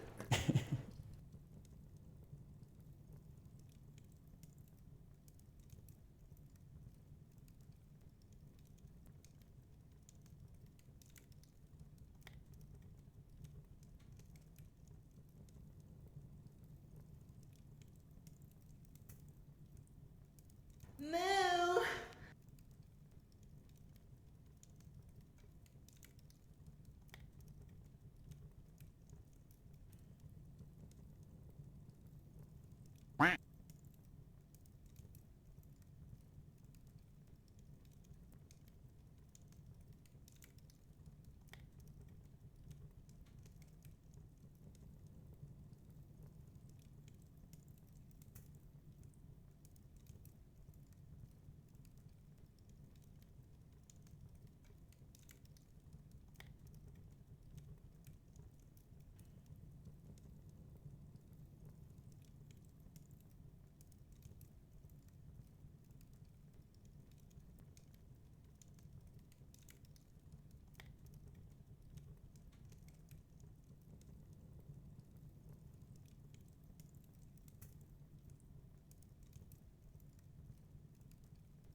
Hello. Hello. Sorry. I was, I got up to go refill my water and do stuff and grab my Switch 2. And I hear my cat going, oh, doing like that lamenting meow kind of thing. And I know what that means. It means he's about to throw up. He threw up so much. So I wanted to get that taken away and not just be like, oh, let me leave that. I have to go stream. Because, of course, he threw up on the carpet. Classic. So I did what I could there. As best I can. I had to, but thankfully one of them was like a thing I can put in the laundry. Thank God. He threw up like twice in 2 batches, so. Oof. Yeah, it's always the carpet. Okay, give me 1 sec. I have to answer some DMs real quick. Important, and then we'll start gaming.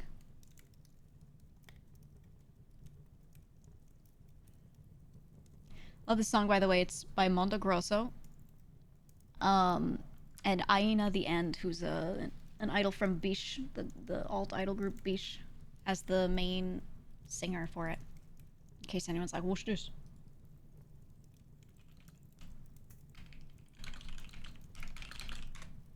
Yeah, I always like this producer a lot.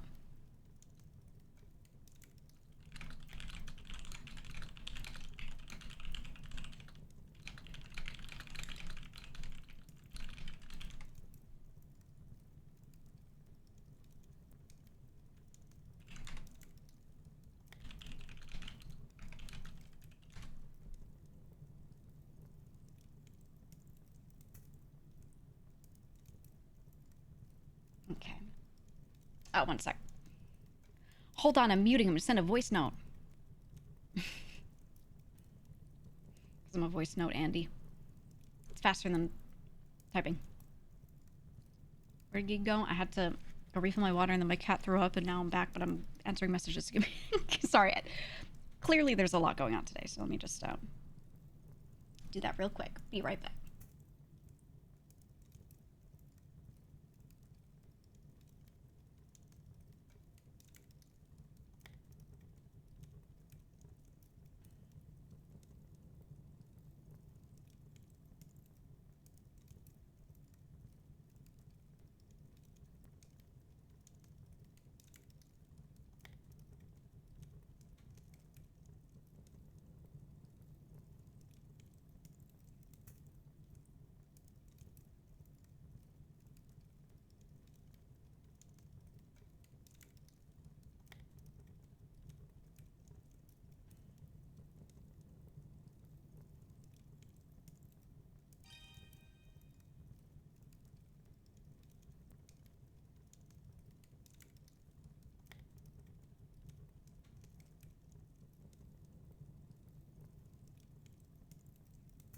Heart, lungs, nipples big. Heart, lungs, nipples big.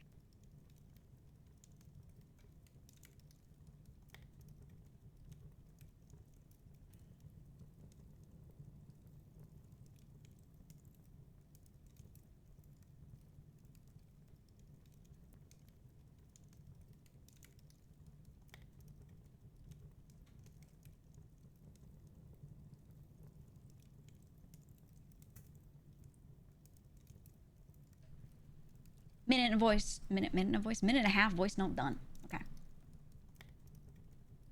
It's so much quicker for me to do that than to type everything. Because I talk so fast. All right, let's go to... Where's my gaming screen? Me when I can't find my gaming screen.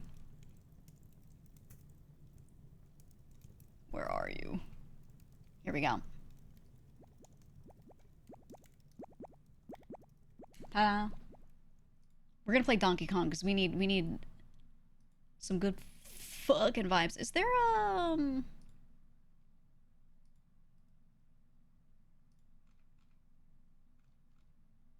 I don't think there's a way for me to grab like an overlay for the Tiltify charity unless I am officially part of it, right? Correct? I think so.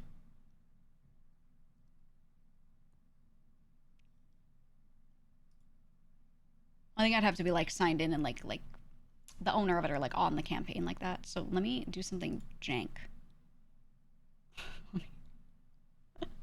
let me do something jank. You're getting moist critical shout. I give you all the praise. Oh my god. Thanks, Charlie. I don't know if you know, but me and Charlie are best friends. No, we're not. We're not. But I like his soap company, Cheeky Soap, which I am one of the few people sponsored by, actually. Because when he said he liked his soap, I believed him because he doesn't say weird shit. And then they sent me the soap, and I tried it for a month, and they were like, you do not have to sign with us. Just try the soap before you decide anything. And I was like, okay. And I tried the soap for a month, and I was like, wait a minute, I actually really like the bar soap. And I never thought I would care about soap that much, but I do now, and I've been changed.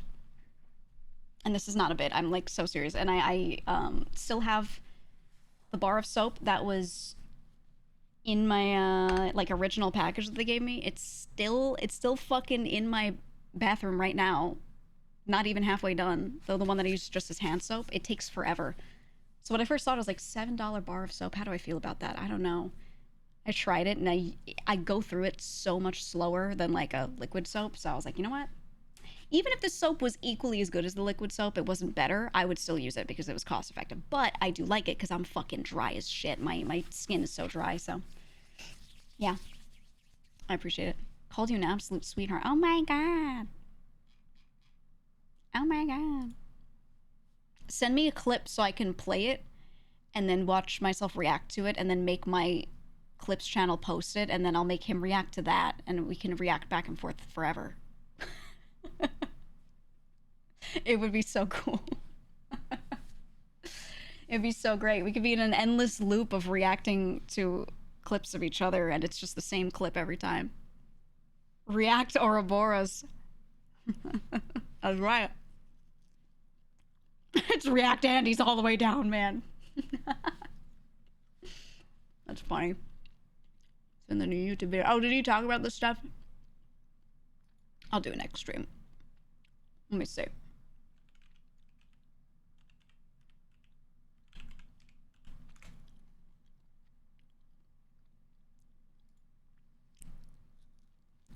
Oh my god. The one posted 31 minutes ago. Does anyone have the timestamp? There was a topic. Sorry. I'm not making fun of you, Charlie. I'm not. I'm not. I did, though. Guys, what's the timestamp?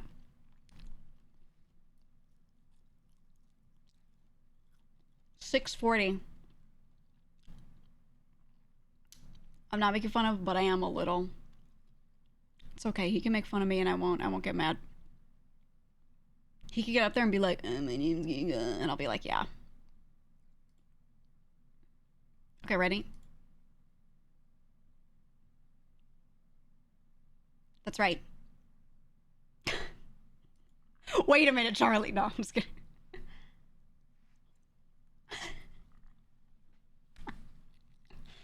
I do love the soap. That's right.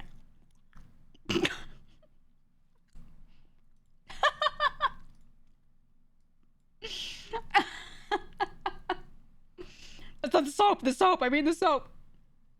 It's so funny. Daddy part of the Moist Boys? Whoa. I should DM him. Hey. What are the Moist Boys up to?